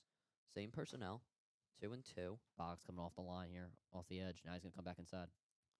3rd and 2. Handoff to Ortiz up the gut. The Brown commit plunges forward and gets the chains to move again. LaSalle driving early in this second half. Yeah, and if you're St. Joe's Prep, I mean, you tried to switch at the line here, try to get Boggs there on the inside, and that was probably the right decision. You want to force LaSalle to run that up the gut. You dare him to do so with Boggs going back into his Mike spot. So, and if you're LaSalle, you entered that challenge and you successfully completed it. Absolutely. Sidwarno back out here on the Hawks 39. He's going to move up to the line, communicate a bit. I mean, they're taking their time here on this drive. O'Brien's now been moved over to the left. You see Johnson solo on the right. Doesn't matter, though. He's going to go up the middle to Ortiz again. This time, bit less success, only a gain of 2. Yeah, LaSalle, they've found some decent success in the run game here so far. Brandon Lockley has definitely been the MVP of stopping that, but the pass game is really working here for LaSalle. They've just been able to find guys like O'Brien and J.P. Oates here on just these little drag routes that have allowed them to get more yards and get closer to that first down marker and even get the first down. So if you're St. Joe's Prep, you got to really lock in if you are the secondary, because the linebackers and defensive line alike, they've done their job pretty much thus far. Absolutely. There's just talent available everywhere for Sidwar to get the ball to. And this is a mismatch here. Winterborn lining up in the slot with O'Brien. They're going to move Daryl to him, though.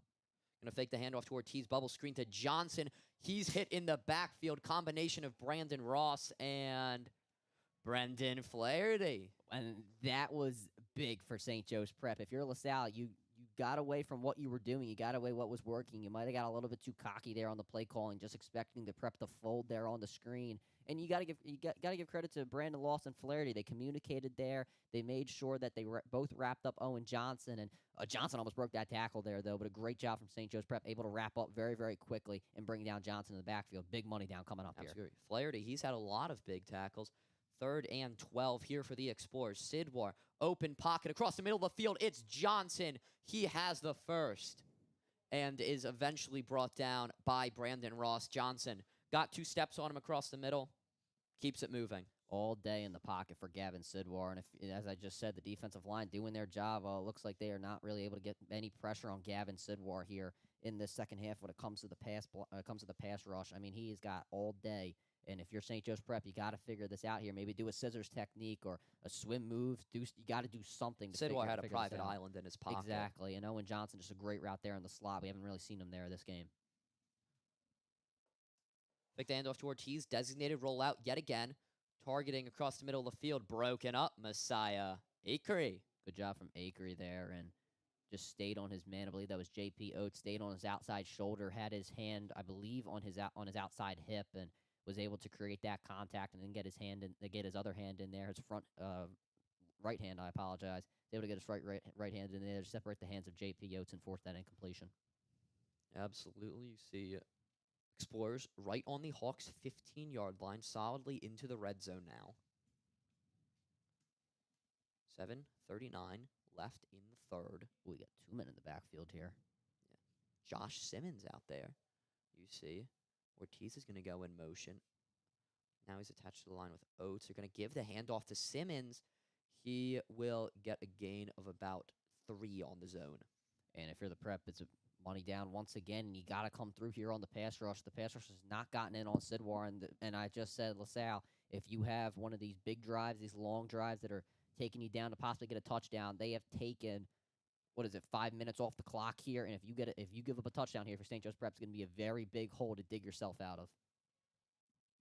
Even a field goal will be tough as well. It's a 2-score game. The way LaSalle's offense just moved here on this drive, you got to try and find a way to maybe get a turnover, block a field goal, just force LaSalle to no points. But a field goal would definitely be a lot less of a blow than a touchdown. Absolutely. You see Simmons stay out there, and you see Ortiz out wide. Sidwar right now, still plenty of time in the pocket, but he's eventually pressured, going to target Simmons in the flat.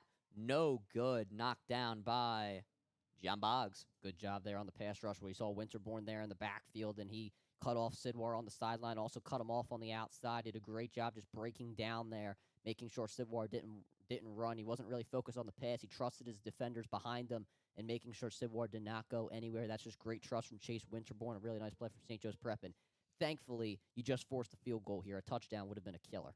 Absolutely. We'll see if Chris Heck can knock it in. Kicking from the 15 here, 32-yarder. It is up, and it is good. Solid kick from Heck. Haskell was right there in the backfield. I thought he could have possibly got a hand on it, but LaSalle just did enough to make sure he didn't. And now 17-7, 6:43 remaining. I mean, this is going to be very, very tough if you're St. Joe's Prep. You got to get a quick touchdown here. Even a quick field goal would definitely really help. You got to find a way to put points on the board very, very quickly based off the way LaSalle just moved the ball.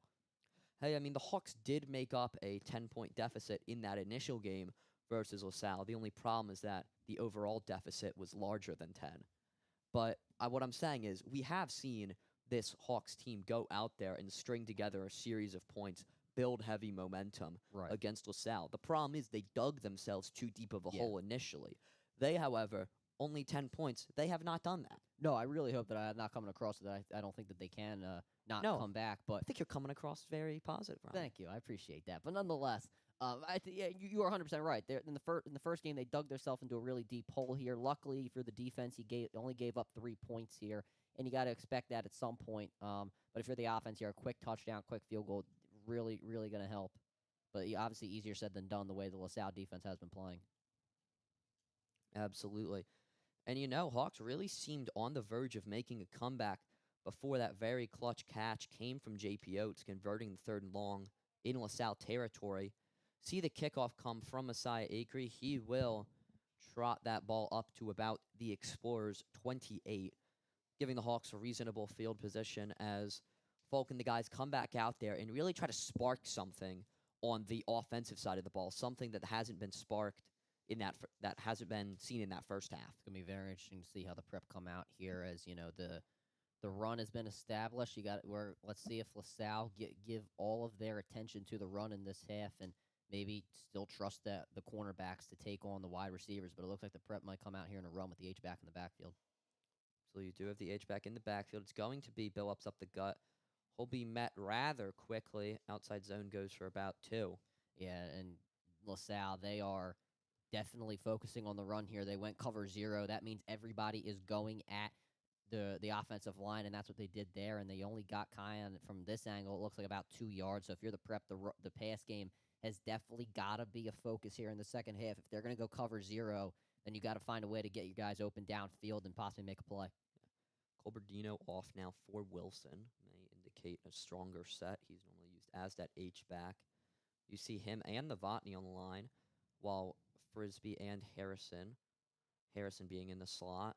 Billups up now. Harrison will go in the motion. Yeah, and you got to get him off of Joey. Absolutely, very astute. But it's going to be Billups up the gut yet again into the A-gap for a gain of 3. And that's going to be on Jet, though. He delivered that push, and that's going to get the Prep 15 yards back. Not what you want to see. Just flaring emotions in a rivalry game. Cannot afford that. Normally they try not to call it, but there are times where they are. They're still discussing it, though. Ball yet to move back. Hopefully it's offsetting, because this would just hurt the Prep in so many ways. So it's just offsetting, so it's going to be on both guys. So thank goodness that was the case for the Prep, because it looked like they threw that flag when Jet retaliated. So good call there by the officials. Oh, was I muted? Okay, I wasn't not muted. Okay, I thought our producer AJ Farrington muted me real quick. I needed to make my point. But thank you, AJ. Oh, we're getting used to new technology. Our producer can speak to us through the headset. This is very true. Trip stack coming out right now. Yeah, I mean you need to find something led by here. Frisbee. You see Novotny and Harrison in the back. Colberdino solo on the left. Billups will stay in pass protection. Falk in the pocket. He's looking deep right sideline. Underthrows Frisbee, but it is caught. There we go as the chains move. And that was That was a little scary. that was very scary. I thought that was definitely a touchdown if Charlie would have hit Frisbee in stride, but unfortunately for him, he underthrew him just a little bit. But I mean, let's stay with the positive here. The Prep got that first down, and they got it in pretty decent field position on LaSalle's 46. But as I just said, Dom, you need to get that first. You need to get a touchdown quickly here, and that could have been that opportunity to do so. Absolutely.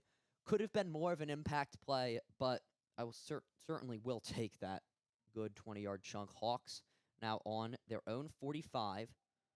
Billups will bounce off his own blocker, spin it to the outside, hit hard towards the sideline, and he will get a gain of 3. As I mentioned, LaSalle just sending everybody through those A gaps, and they're going to make sure that they are closed up here for the second half. They don't want to allow the Prep to establish the run because of how, I wouldn't say poor, but the pass game has not really been the strong suit in this game. So it's a good game plan from LaSalle. Just close up everything. Kion had to do that, and he had to bounce to the outside. Good football IQ play to at least get some positive gain there. Absolutely, Billups. Always impressive in his ability to just pinball off both defenders and his own blockers. You see Harrison. So you see Harrison go into motion. Frisbee. One-on-one again without Joey. Exactly.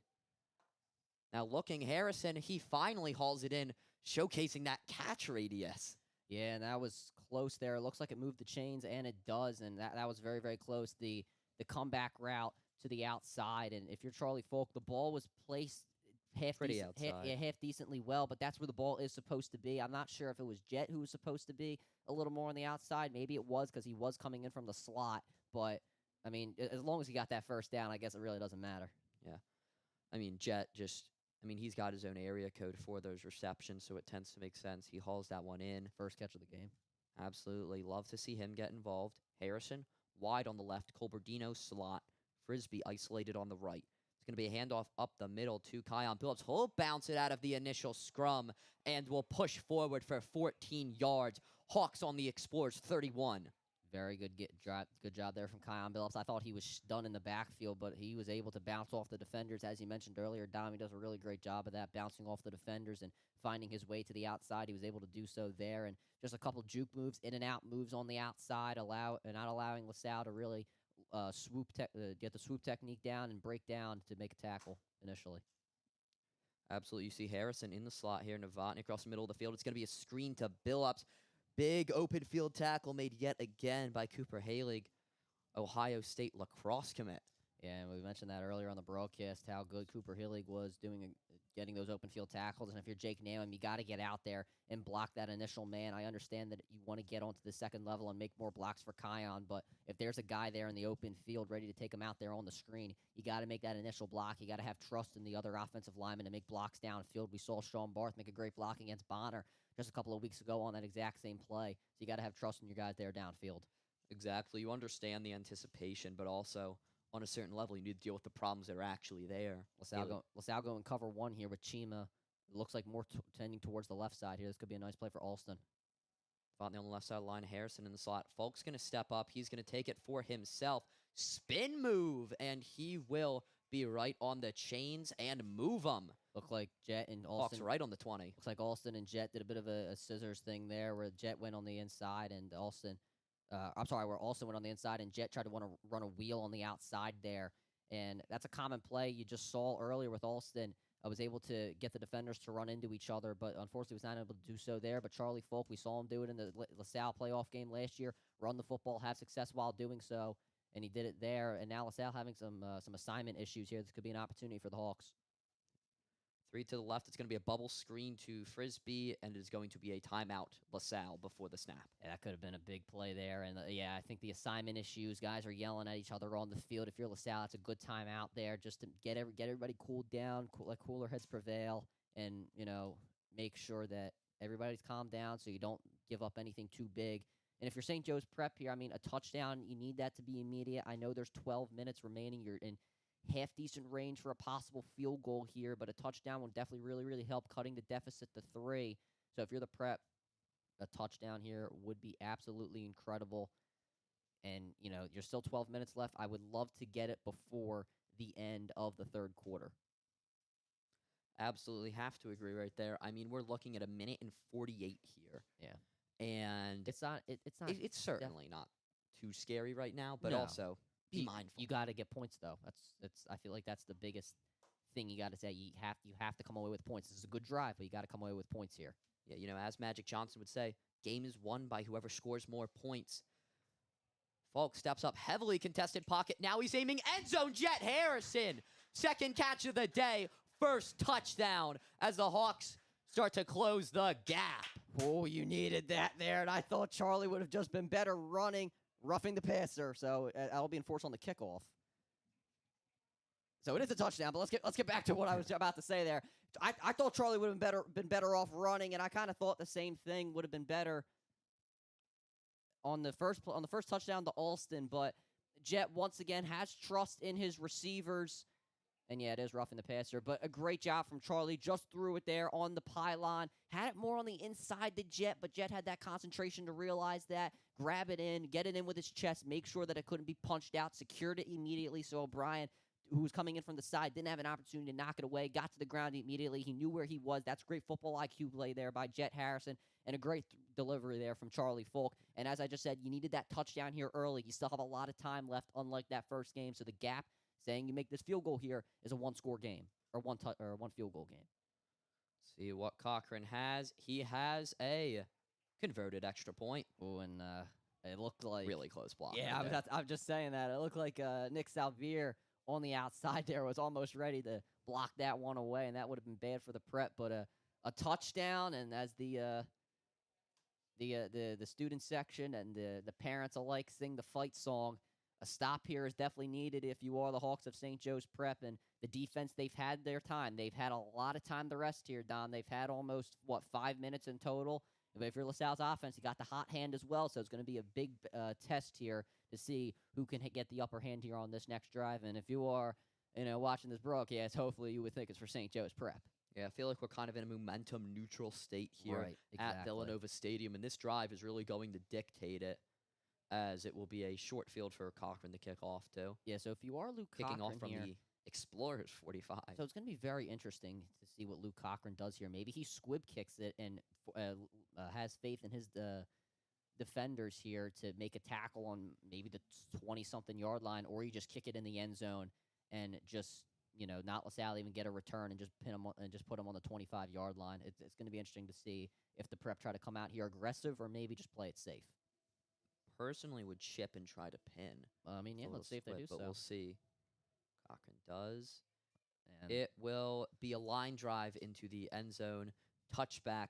Explorers ball I don't on the necess- 25. I don't necessarily disagree with that. I mean, obviously LaSalle's offense has played great, so you would expect them to, if you pin them on the 10-yard line, you would expect them to maybe get out to the 25 before you could possibly get a stop. So I don't necessarily disagree with the call. I think either one would have been good, but there obviously is more of a risk in squib kicking it to them and letting them, possibly get a score there, or possibly get a big gain on the on that play. But now some more personnel changes coming out for St. Joe's Prep. You see Mason Proctor out there for the first time on the outside with Owen Johnson. It's going to be very interesting to see what Proctor can do.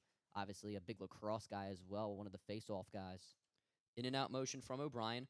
Play action to Ortiz, who will now have it dumped to him and drop it. Forward pass is dropped. Prep treats it as a fumble, but it will still be incomplete. And there's a LaSalle Explorer down, Ooh. and I can't. I believe that's Trey Hopkins. It's number 3.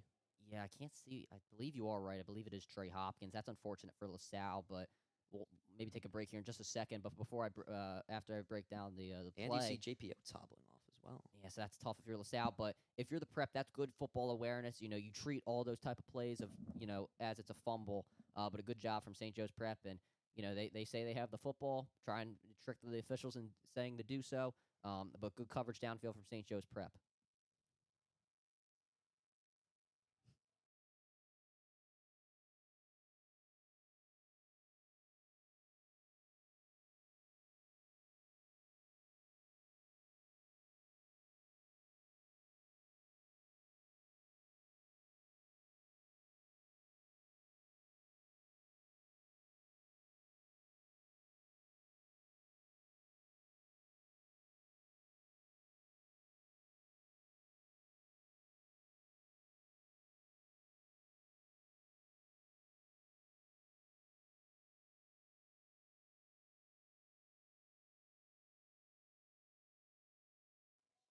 We are back after that short injury break right here to the Explorers on their own 20-yard line. 2nd and 10. Handoff outside. Ortiz swallowed quickly for no gain.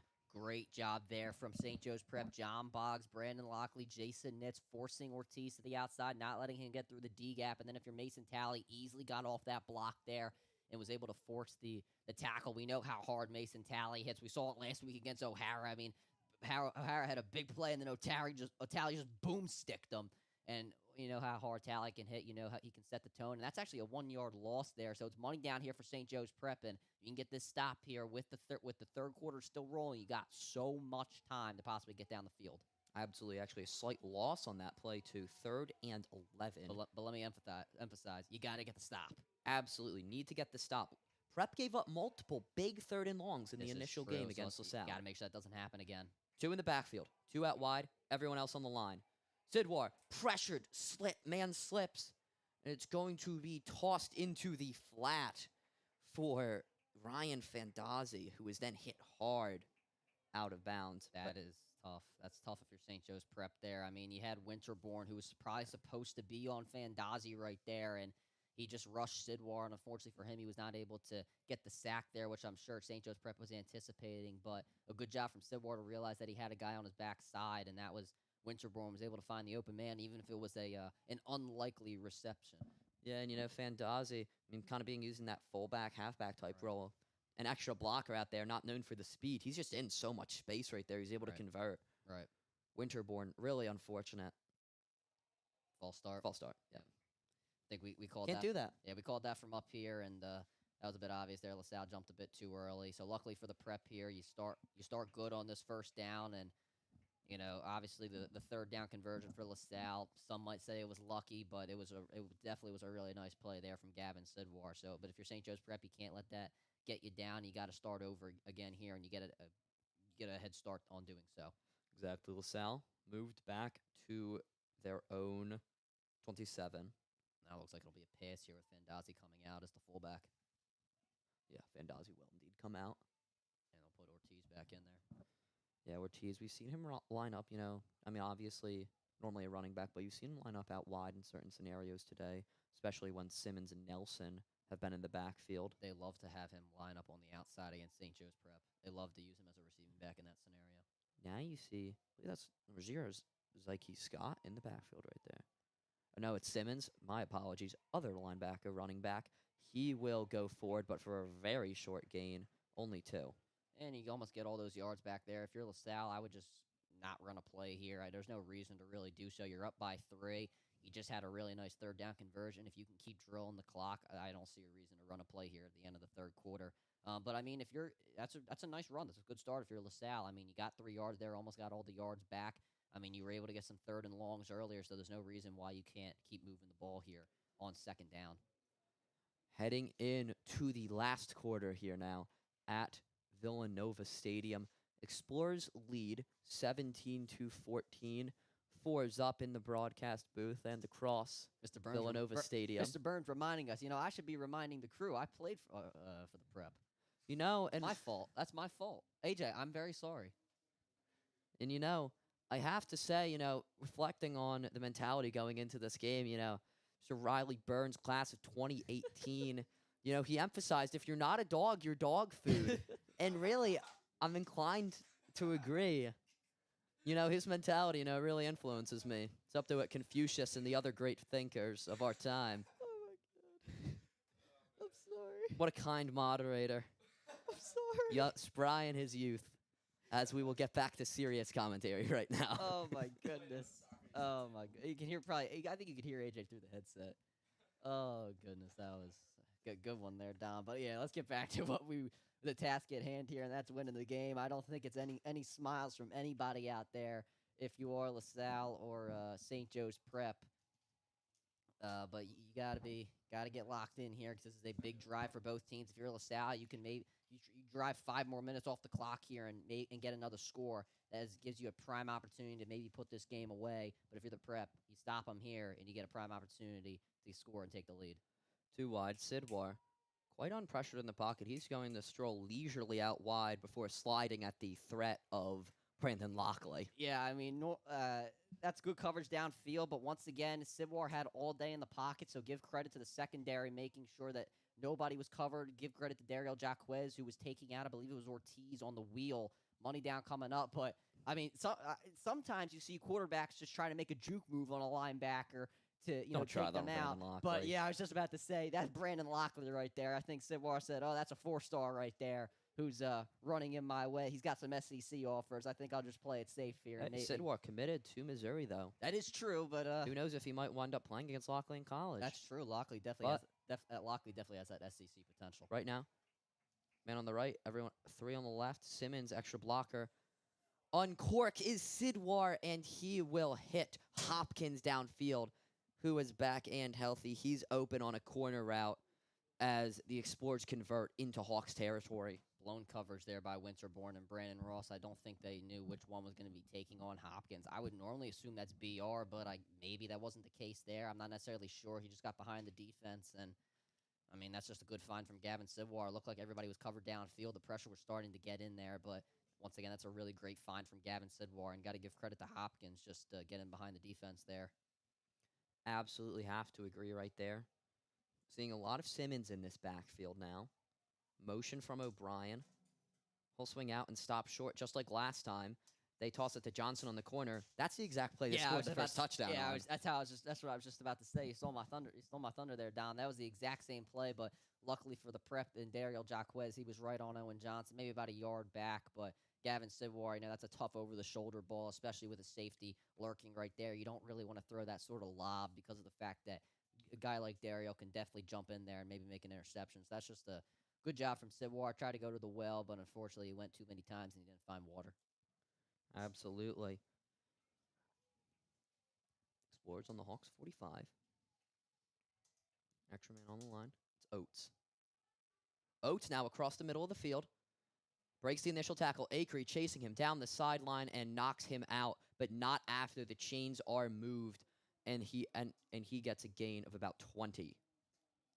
I mean, once again, that's just blown coverage from St. Joe's Prep. Messiah couldn't stay on the back of JPO to ran a really nice drag, and that's really been the route of the game for LaSalle. If they give that sort of award out in their locker room, JPO's a really nice drag route. He's done it a couple times, and that really helped them there as they're almost in the red zone territory. And I mean, if you score a touchdown here, LaSalle, you got 10 minutes remaining, and the Prep, they really haven't had a fast drive down the field. You could possibly put this game away here with just 10:51, saying you get a touchdown. Absolutely. Fresh set of downs here.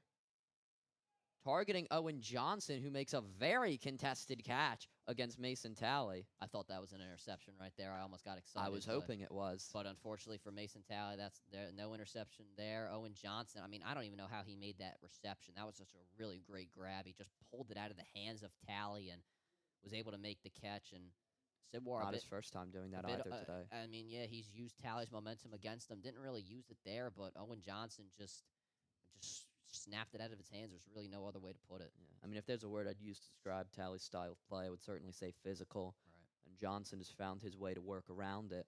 Got to find a way to stop him here for the Prep. Oates and Hopkins on the right. Sidwar, though, going to step up. He has room to run, but will slide at the threat of Messiah Acree. And Haskell is down. That is the worst possible thing you could see. We will very strongly hope that Alex Haskell is okay.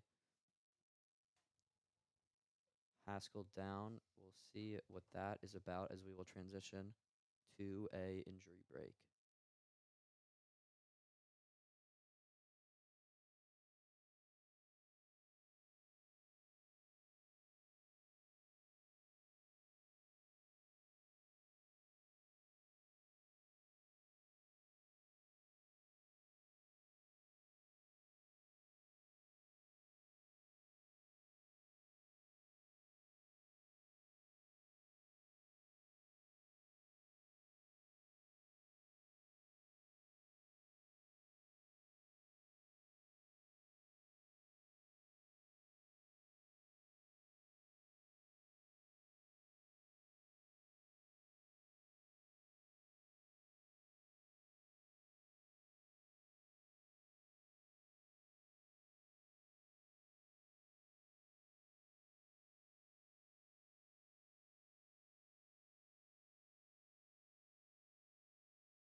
Back here on WSJP, Gavin Sidwar rolls out and he scores.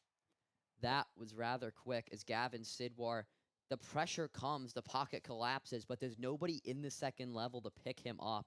And you know he can use those legs. He will stroll right down Broadway into the end zone, putting the Explorers up 23-14 with just under 10 minutes to go. This is going to at be Villanova Stadium. This is going to be a very tough comeback for the Prep, as you need a very, very quick touchdown to get back into this game. You cannot take 5 minutes off the clock, as you need a 2-minute score to really get your best chance to win, as the field goal PAT attempt is in. Heck converts the point after attempt as it is now 24-14. Hawks down 10.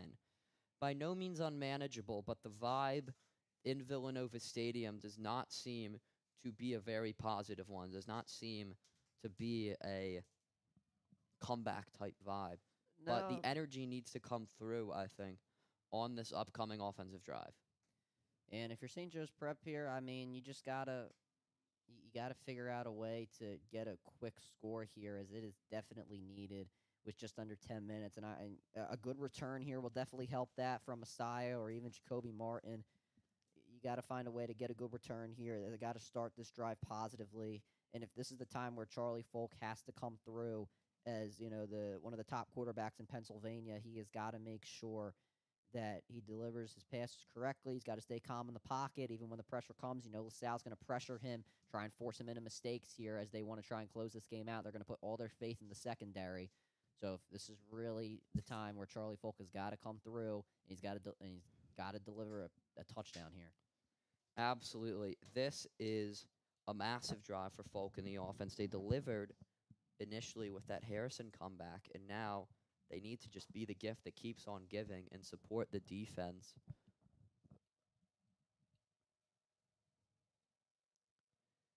Kick is up and away from Heck. It's going to be a squib covered by Acree after an initial fumbling, and he will slip, attempting to juke out J.P. Oates, who lets him have it after. I don't want to sound soft, but Oates jumped on Acree after the initial tackle. I'm surprised that wasn't a penalty. I think the officials are kind of giving him a warning, which I don't necessarily understand. If you're going to give him a warning, you might as well give him a penalty in this stage of the game. But anyway. Yeah, typically in football, when they don't want you to do something, they give the penalty. Yeah, I mean, he is going to come out here. But, I mean, I don't know. He kind of jumped on him. I don't want to sound soft. Yeah, but Waldron Mercy's top product, though. That is true. We did go to J.P. Oates, and fun fact. Waldron Mercy also has 2 mediocre products in this broadcast. Whoa. Well, to be fair, I actually played football with J.P. Oates, so. Whoa. I know. Trip set right now, and it will go to the opposite side for Billups. Did AJ just say I'm not going to play football in college? Thanks, AJ. No, he said he's playing rugby in college. I was going to say. He's delusional. We'll need to talk to him after the show. Uh-oh, Jake Wilson hobbling off the field. That is going to be very, very tough. But a good start here from Kion, a good run. But if you're the Prep, the pass game has got to open up here right now if you want to get a chance of coming back into this one. Absolutely. You're going to see Harrison, Novotny, Frisbee in that order. It's going to be a bubble screen to Frisbee. Look at that burst, and he will bounce off the initial tackle and then fall right forward again. He moves. I believe that was 8 yards right there. It's going to be a 3rd and 2 on the Hawks 31. I think if he would have went down initially, he probably would have had the first down, but he stayed on his feet and came back, so it was probably He got tripped up around the ankle. Yeah, worse for Alston Frisbee here. But 3rd down and 2, I mean, it's going to be a very interesting play call here to see if the Prep can possibly get something done. I'm very interested to see if they run the ball here, but they do have the H-back back there, so it looks like they will. Run up the gut from the Monmouth man. He finds a hole. He finds a first down. Luckily for the Prep, the chains have to move before the clock starts again, so you got to get guys to the line quickly. But I mean, they're moving those chains pretty quickly. Or maybe they don't. Or maybe they don't have to stop. They weren't right now. Maybe I'm wrong, but see the CAA branding on those. Sometimes that's happened. I don't know, but maybe I'm wrong about that. Shout out to the Colonial Athletic League. Villanova perennially does very well there. Yeah. Trips stack on the left. Solo Colberdino on the right. Pressure on Folk. He's going to step up and be sacked. Actually, more so just a tackle. He will gain a single yard. Yeah, and that's tough there. If you're St. Joe's Prep, you had the pass protection that was probably the best pass protection play of the entire game. But Charlie Folk just didn't have anybody open downfield, and he had to run up the A gap. If he would have went to the outside, he probably would have got sacked there. It's just all you could have really done if you're Charlie Folk there.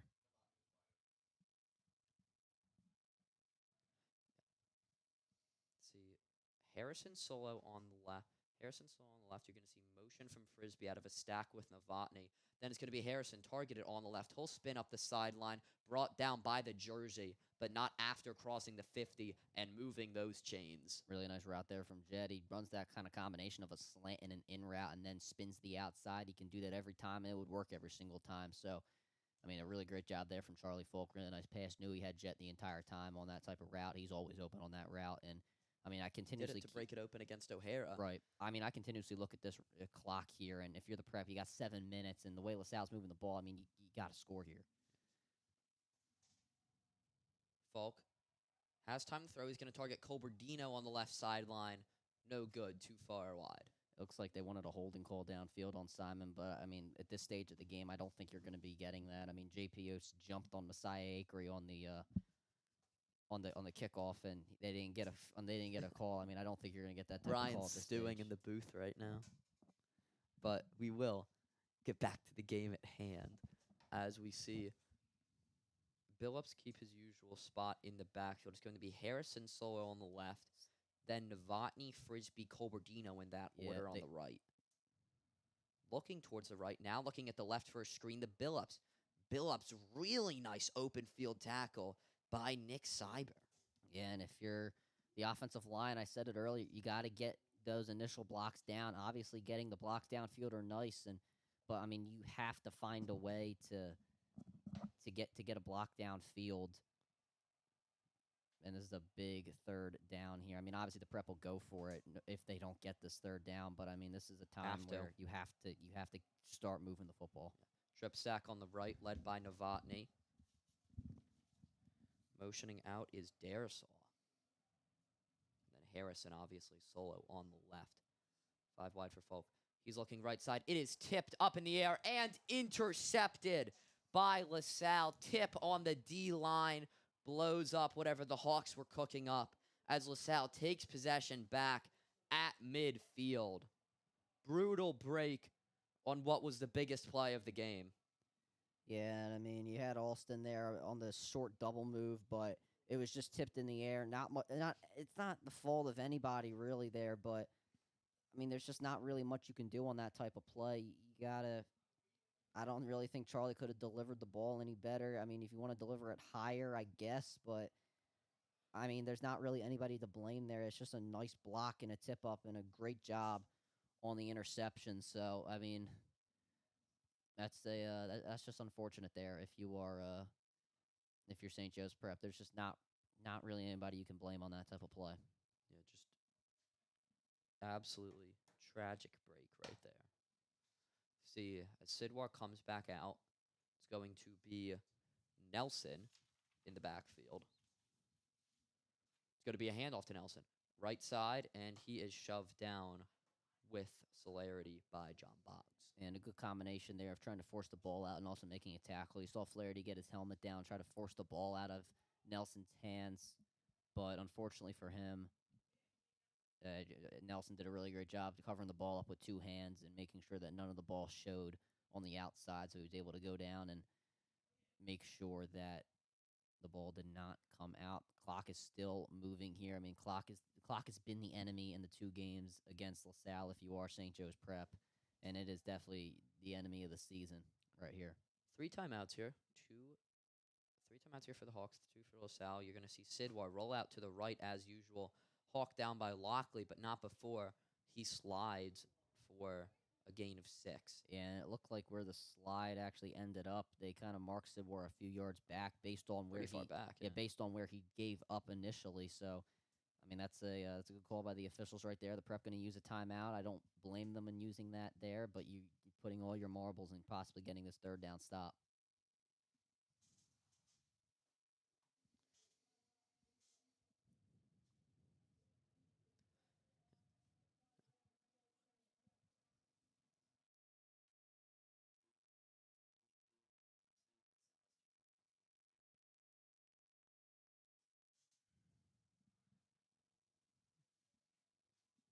stoppage and play right here. What's it?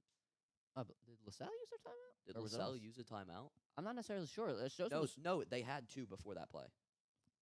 I would assume the prep used it, but they're not taking it off the board. Maybe it was an official's timeout. I'm not necessarily sure. Maybe it's a scoreboard operation problem, but I would be very surprised if Yeah, they have not taken a timeout off the board, I'm sure. that's. I don't know. Maybe it was an official's timeout. Or maybe LaSalle used their timeout. No point in speculating. Just gotta Yeah, let's just keep try going to as look long forward as to the game. long as the clock stopped here and I'm not gonna complain. the prep got into their huddle, get their defensive alignment set up, and See we'll see what they can do here. See Mr. Sorgi down there. Oh, But really? as I speak, Sidwar comes back to the line. It's now going to be Ortiz with him. Oates closest in the slot on the right. Ortiz picking up a pass block. It's going to be behind O'Brien and an incomplete pass. Love to see that as fourth down is forced. I would go for it if I'm LaSalle. I mean, Absolutely. You have the prep. In Hawks territory. So there was a timeout by the prep. They did take it off the board. So yeah, they did that a bit late. But I mean, yeah, you're in Hawks territory here, or maybe they will punt it. I think going for it honestly, would be the move. I'm kind of surprised. I that also they're- don't coach the highest level teams in Pennsylvania. I am very surprised that they didn't go for that here. I mean, your offense has been moving. The defense has been pretty good, really good in this fourth quarter. Just had an interception here. It looks like Sidwar's going to be the one to punt it away, though. I think at this point they just want to reduce volatility. Yeah. And they call a false start? Flag? Or is that offsides? What? Oh, if that's offsides, that might really, that's going to really hurt. That'll be a first down. Offsides on the defense. In the chaos of the Sidwar arm punt, it completely unforced error from the Hawks. Yeah, and that's really rough if you're St. Joe's prep. I mean, you got to know you just got to know when the ball. It's obvious that LaSalle was going to punt there, and you just got to move when the ball moves in that scenario. You can't get ahead of yourselves. You can't focus on the block punt. You just got to focus on moving when the ball moves because that type of stuff can happen. And like they took out Almond for Acre. I think they were mainly trying to compensate for the threat of Sidwar, but he wasn't going to pass that. I don't know how much you can really blame it though on the prep. There's just so much chaos going around in that situation. Sidwar up the middle. Ortiz, the Brown commit, plunges forward for 3. Yeah, now if you're LaSalle, you got the prep to use that timeout, and now you can make them use their final 2. And even if you get into that third down scenario here, you still be able to drill a lot of clock. And if you get that first down, it could put it away. So, I mean, if you're LaSalle, you play your cards right, you could potentially pretty much end the game on this drive. But if you're the prep, you see Colton Anderson trying to hype the guys up, saying this game's not over. And obviously, it's not over until it's over. But if you're LaSalle, you definitely got to be thinking, let's play our card. Especially the players got to go out there and play. But if you're the coaches, you got to start playing some smart strategy football here and saying that, all right, we know we can, drill all their timeouts and still get a first down here. Let's try and do that and, and not let their offense get back on the field. Absolutely. I think that is certainly the approach that the Explorers should take. We'll see if they do so here. I mean, I would assume another run would happen just to force them to use another timeout. You pass it on third down, saying you don't get the first down here. And then you see what happens on that third down. Absolutely. 2nd and 7 here. On the Hawks 36. Oates, extra man on the line. They're pointing. Someone went off. Yeah, I don't think Nitz jumped the ball there. I was looking at the ball, and I don't think he jumped it. I think he was fine. Johnson widest. O'Brien in the slot. Ortiz in the backfield. It'll be a handoff to Ortiz on a counter. It's stripped out by Brandon Lockley. Lockley seems upset, though. I think Ortiz managed to fall on it immediately. Unfortunate bounce. Yeah, on what seemed like such a good strip, but Hawks. Well, we don't know who has Hawks it yet. Positivity building on the sideline. The prep got it. Or no, never mind. So I'm sorry. They do not. It looked like the official was pointing to the prep side, but then he said the clock was still running. So I don't understand what he was trying to do there. That was very misleading to us announcers here. 4:38 left, 4:37. Money down here, and if you're the prep, I mean, I guess it's probably a good idea not to use that timeout. You want to save it so for the final drive, probably for the final offensive drive for LaSalle. But if you're the prep, I mean, got to force a stop here, and then maybe get the punt. You get the punt, and you get a quick touchdown, and play your cards right. But a lot have to go right here if the prep want to come back into this game, especially with the time and not being on their side at all. Absolutely. And now LaSalle will call timeout. So, I mean, this first down seals the game likely. I would say so. I mean, the prep only have one timeout. You use one. I mean, there's kind of just, yeah, there's not really much more you could do for the prep if they do get that first down. So, I mean, this is the biggest money down of the game if you are the Hawks. But, I mean, got to have faith.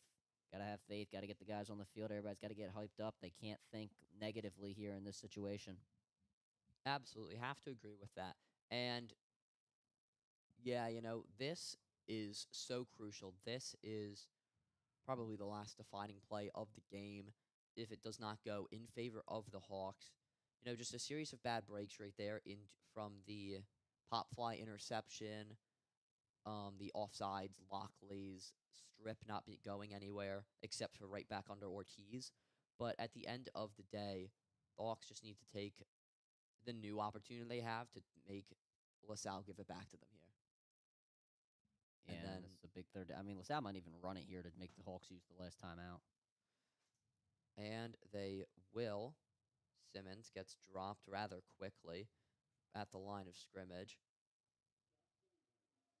And yeah, they do force Yep. to use that final timeout. So, I mean, a good decision Hawks from force the LaSalle. fourth You're down. down. You're up by 10 points with 4 minutes. Obviously, clock is on your side. You might as well you make the prep. Use their only way to stop the clock again. So the prep, I mean, your offense has got to come back on the field. I mean, even LaSalle could even go for it here. I wouldn't be surprised if they even do so, because of how well your defense has been playing in the fourth quarter. So if you're the prep, I mean, get ready for LaSalle to possibly snap this ball here. But kind of what happened on the last first down or the last fourth down. You got to wait till the ball moves if you're the prep. I mean, you can't be thinking about getting in the backfield. You got to have faith in everybody on the field, and you got to make sure you just don't jump. Absolutely. Just be disciplined here. This is so important. And I think if the Hawks can manage to break some sort of chunk play and score a long one here, the type of plays that this year have really only come from Jet Harrison, I think that would be so important. But you see Sidwar come out here. You think it might be an arm punt. Or literal punt with the pooch kick. But yeah, I think he'll just punt it away here. yeah, he's in quarterback punting formation, and he will dump it off to J.P. Oates, who will go for the drag route, get the first down. And, I mean, that's exactly what the Hawks were worried about initially, where they swapped all of their personnel on the punt because it was Sidwar doing it. And it's really just strong scheming by Coach Gordon to make every punt be a threat that you could reasonably go for it, and nobody picked up Oates. Yeah, I mean, you're just not expecting that. You're expecting LaSalle to punt it away. I mean, they made you use your final last timeout. Their defense has been playing good. You would just anticipate them to just punt it away and give up on the drive. But, I mean, the prep have no way of stopping the clock here. I mean, if LaSalle get the first down, the game is pretty much sealed. But, I mean, it is just it's not really looking good at all if you're the Hawks. Absolutely gets worse. Hawks totally stack the box. They swarm Simmons. He's dragged down at the line of scrimmage. Should drag down even a little bit behind it as the Explorers now rest at the Hawks 23. And if you're St. Joe's prep here, I mean, just gotta stop them on the run here. Send everything at the offensive line. Send everything at Nelson or Simmons or Ortiz, whoever they decide to run the ball with, and got to make the tackle and maybe even get B-Lock in there once again to try to force the ball out. I mean, I don't think that any running back on LaSalle can stop Brandon Lockley from forcing the football out, so you got to put him in a prime opportunity to possibly knock the ball out and put this one away. I'm sorry, or get the ball back for the prep, not put it away. Ran yet again up the middle, swarmed by the Hawks. The runs aren't going anywhere anymore. But at the end of the day, it's not about the yardage necessarily.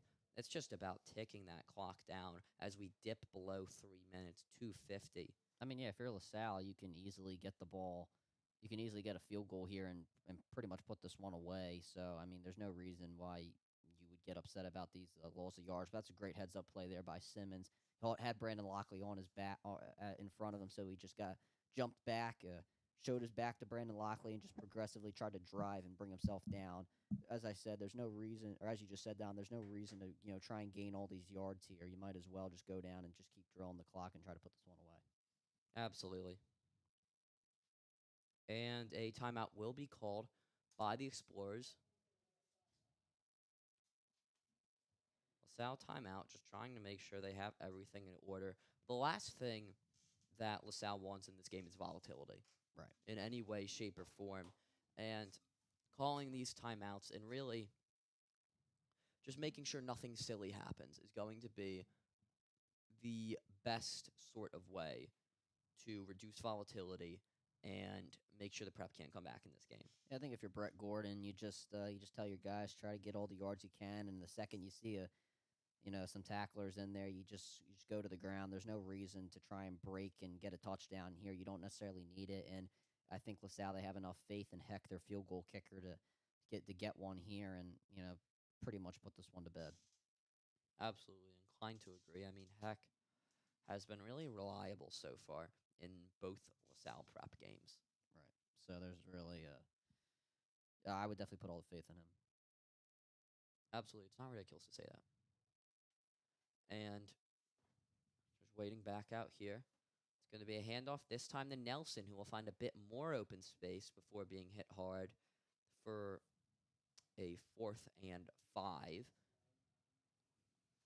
And I mean, now if you're LaSalle, you're in a prime opportunity to get the field goal. Or maybe they'll even go for it here and just put the final nail in the coffin. I think they'll go for it here, honestly. I mean, it's just so hard now for the prep. Under 2 minutes, that's kind of just that nail in the coffin. I mean, they view, unless you get a pick six or a fumble six or just some way to get a touchdown on this play, there's just no there. It's just going to be so hard to come back here.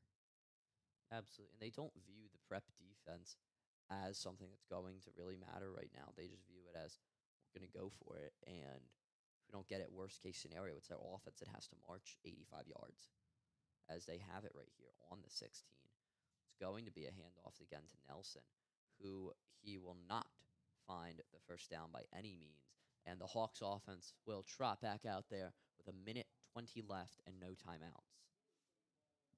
And really, you're in a situation here where it has to be some massive chunk play, some huge deep ball, and LaSalle's going to be playing far off. LaSalle's not going to give up the opportunity for that, for any sort of real deep ball.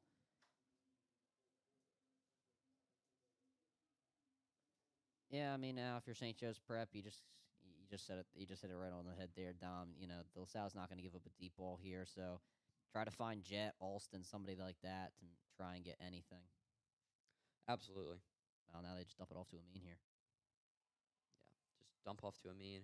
He'll get a decent chunk of yardage and trot out of bounds. We're going to see him go out at about the 34, gain of around 20. So that's solid, but that's not going to be able to happen every time.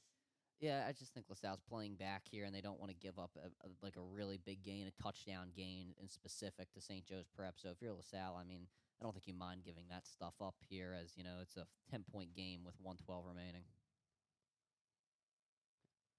Motion out wide from Williams on the swing. Falk pressured. Now just going to run.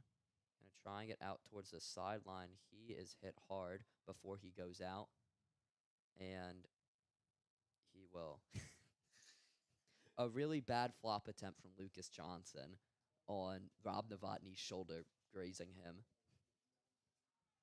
And Coach Roken just telling his guys, let's go here. Charlie went back there getting out of bounds, so the clock continues to move. Yeah, Charlie did not get out of bounds yet. And now JP Oates goes down. Looks like he's hurt. Oates will go down. Injury timeout real quick. And quick clock check. Only 40 seconds left in this game here at Villanova.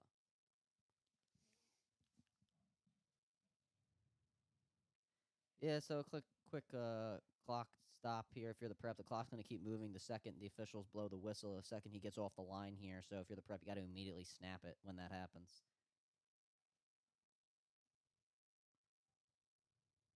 Ball is indeed immediately snapped to Falk. Across the middle of the field, targeting Novotny. Really nice deflection by Josh Simmons, the guy we've been seeing in the backfield so often today. Yeah, that was just a fly swat right there by Josh Simmons. A really great job to just have that ability to swat it down there and make sure that Novotny could not bring that in. Absolutely. I mean, LaSalle still playing highly engaged, even as seconds tick away. Yeah, I mean, can't give it up here. The game's not over till it's over. Exactly. Falk now looking middle of the field, tosses it contested to Frisbee, who hauls it in. And now with under 30 seconds remaining here, Dom, I don't really want to be a negative Nancy here, but it's not looking like it's going to go in the favor here of St. Joe's Prep. Yeah. Still 4 wide. Williams, extra blocker. Falk's going to step up, air it out, deep jet. Harrison in double coverage, and it is going to be bobbled and intercepted by O'Brien. Yeah, that is Joey O'Brien. Yeah. Well, that I don't. That's kind of it. If you are the Hawks, you know, it was a good season. You had your ups, you had your downs. I think us as WSJP. I mean, WSJP never loses, as Mr. Abington says. We had another great broadcast here today, and now if you're the Hawks, I mean, listen, you had. In my freshman year, you had 5 guys on the varsity team who were good enough to play on the varsity team, and all those guys are going to be seniors next year at the peak of their powers. You'll have some great juniors in the 2028 class. Obviously, Jet, Winterborn, who's put a lot of time, Amin, Logan Darasol. You'll probably see some offense and defensive line guys, Travin Roberts, Tyjon Hamilton. So those guys are going to really step up, and yeah, that'll do it. Yeah, that will do it here at Villanova Stadium. Your final score, 24 LaSalle, 14 Prep, as the Hawks season ends in tragic fashion to their arch rival. It's tough. I mean, it's just rough. The Prep had a good season, but fortunately, you know, they faced a really good team in LaSalle who, you know, beat the Prep in the first game last year, came back and unfortunately lost. And now if you're LaSalle, you can finally advance to that city championship, and I think they're going to be the heavy favorites to win the 6A title. But you know, we'll definitely see how that plays out. But you know, the Prep, a good season, as I just mentioned. They're going to have so many great players next season. This is going to be, you know, next year's probably going to be one of the best Prep teams ever. Obviously, you know, Dom, that ends our football commentary, but it was a good ride with you from Florida all the way to Villanova. I think we had a lot of fun. Absolutely, although I don't know if we had too much fun in Florida. Well, I think we had fun together. Maybe not the way the game turned out. Not with you, man. I was trying to avoid you the whole trip. I'm sure. But I'm sure. anyway, you know, last game commentating WSJP football. Although actually, I am supposed to be on the Turkey Bowl. Oh, but well, that's technically football, yeah. That is technically football. But, you know, last game commentating the Hawks, you know, disappointing way to go out. But, you know, I would be very spoiled if I got to see 4 straight city chips and state championships. You know, obviously a very successful team in the past 4 years. Temporary setback in a minor setback, major operation. You know, Hawks will be back and better next year. Ryan Sullivan will be stealing my job as play-by-play, I'm sure. Well, we'll see if that happens. Maybe I want to go back in color next year, Dom. Who knows, man?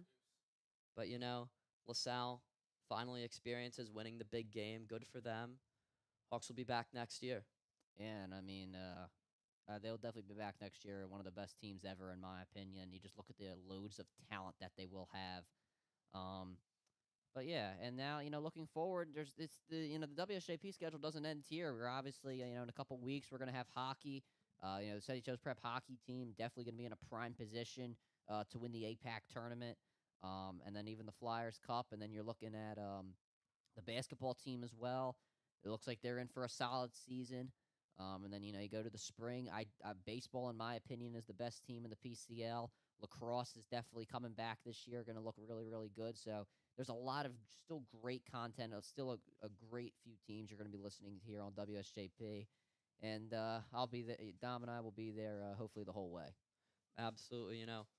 Shout out to everyone who got us on the air. Shout out to AJ Farrington, senior producer, very an integral part of WSJP. He will certainly be missed on these football broadcasts, although you may or may not be hearing plenty of him on basketball color commentary later on. Basketball is going to be great this year. It will be, yeah.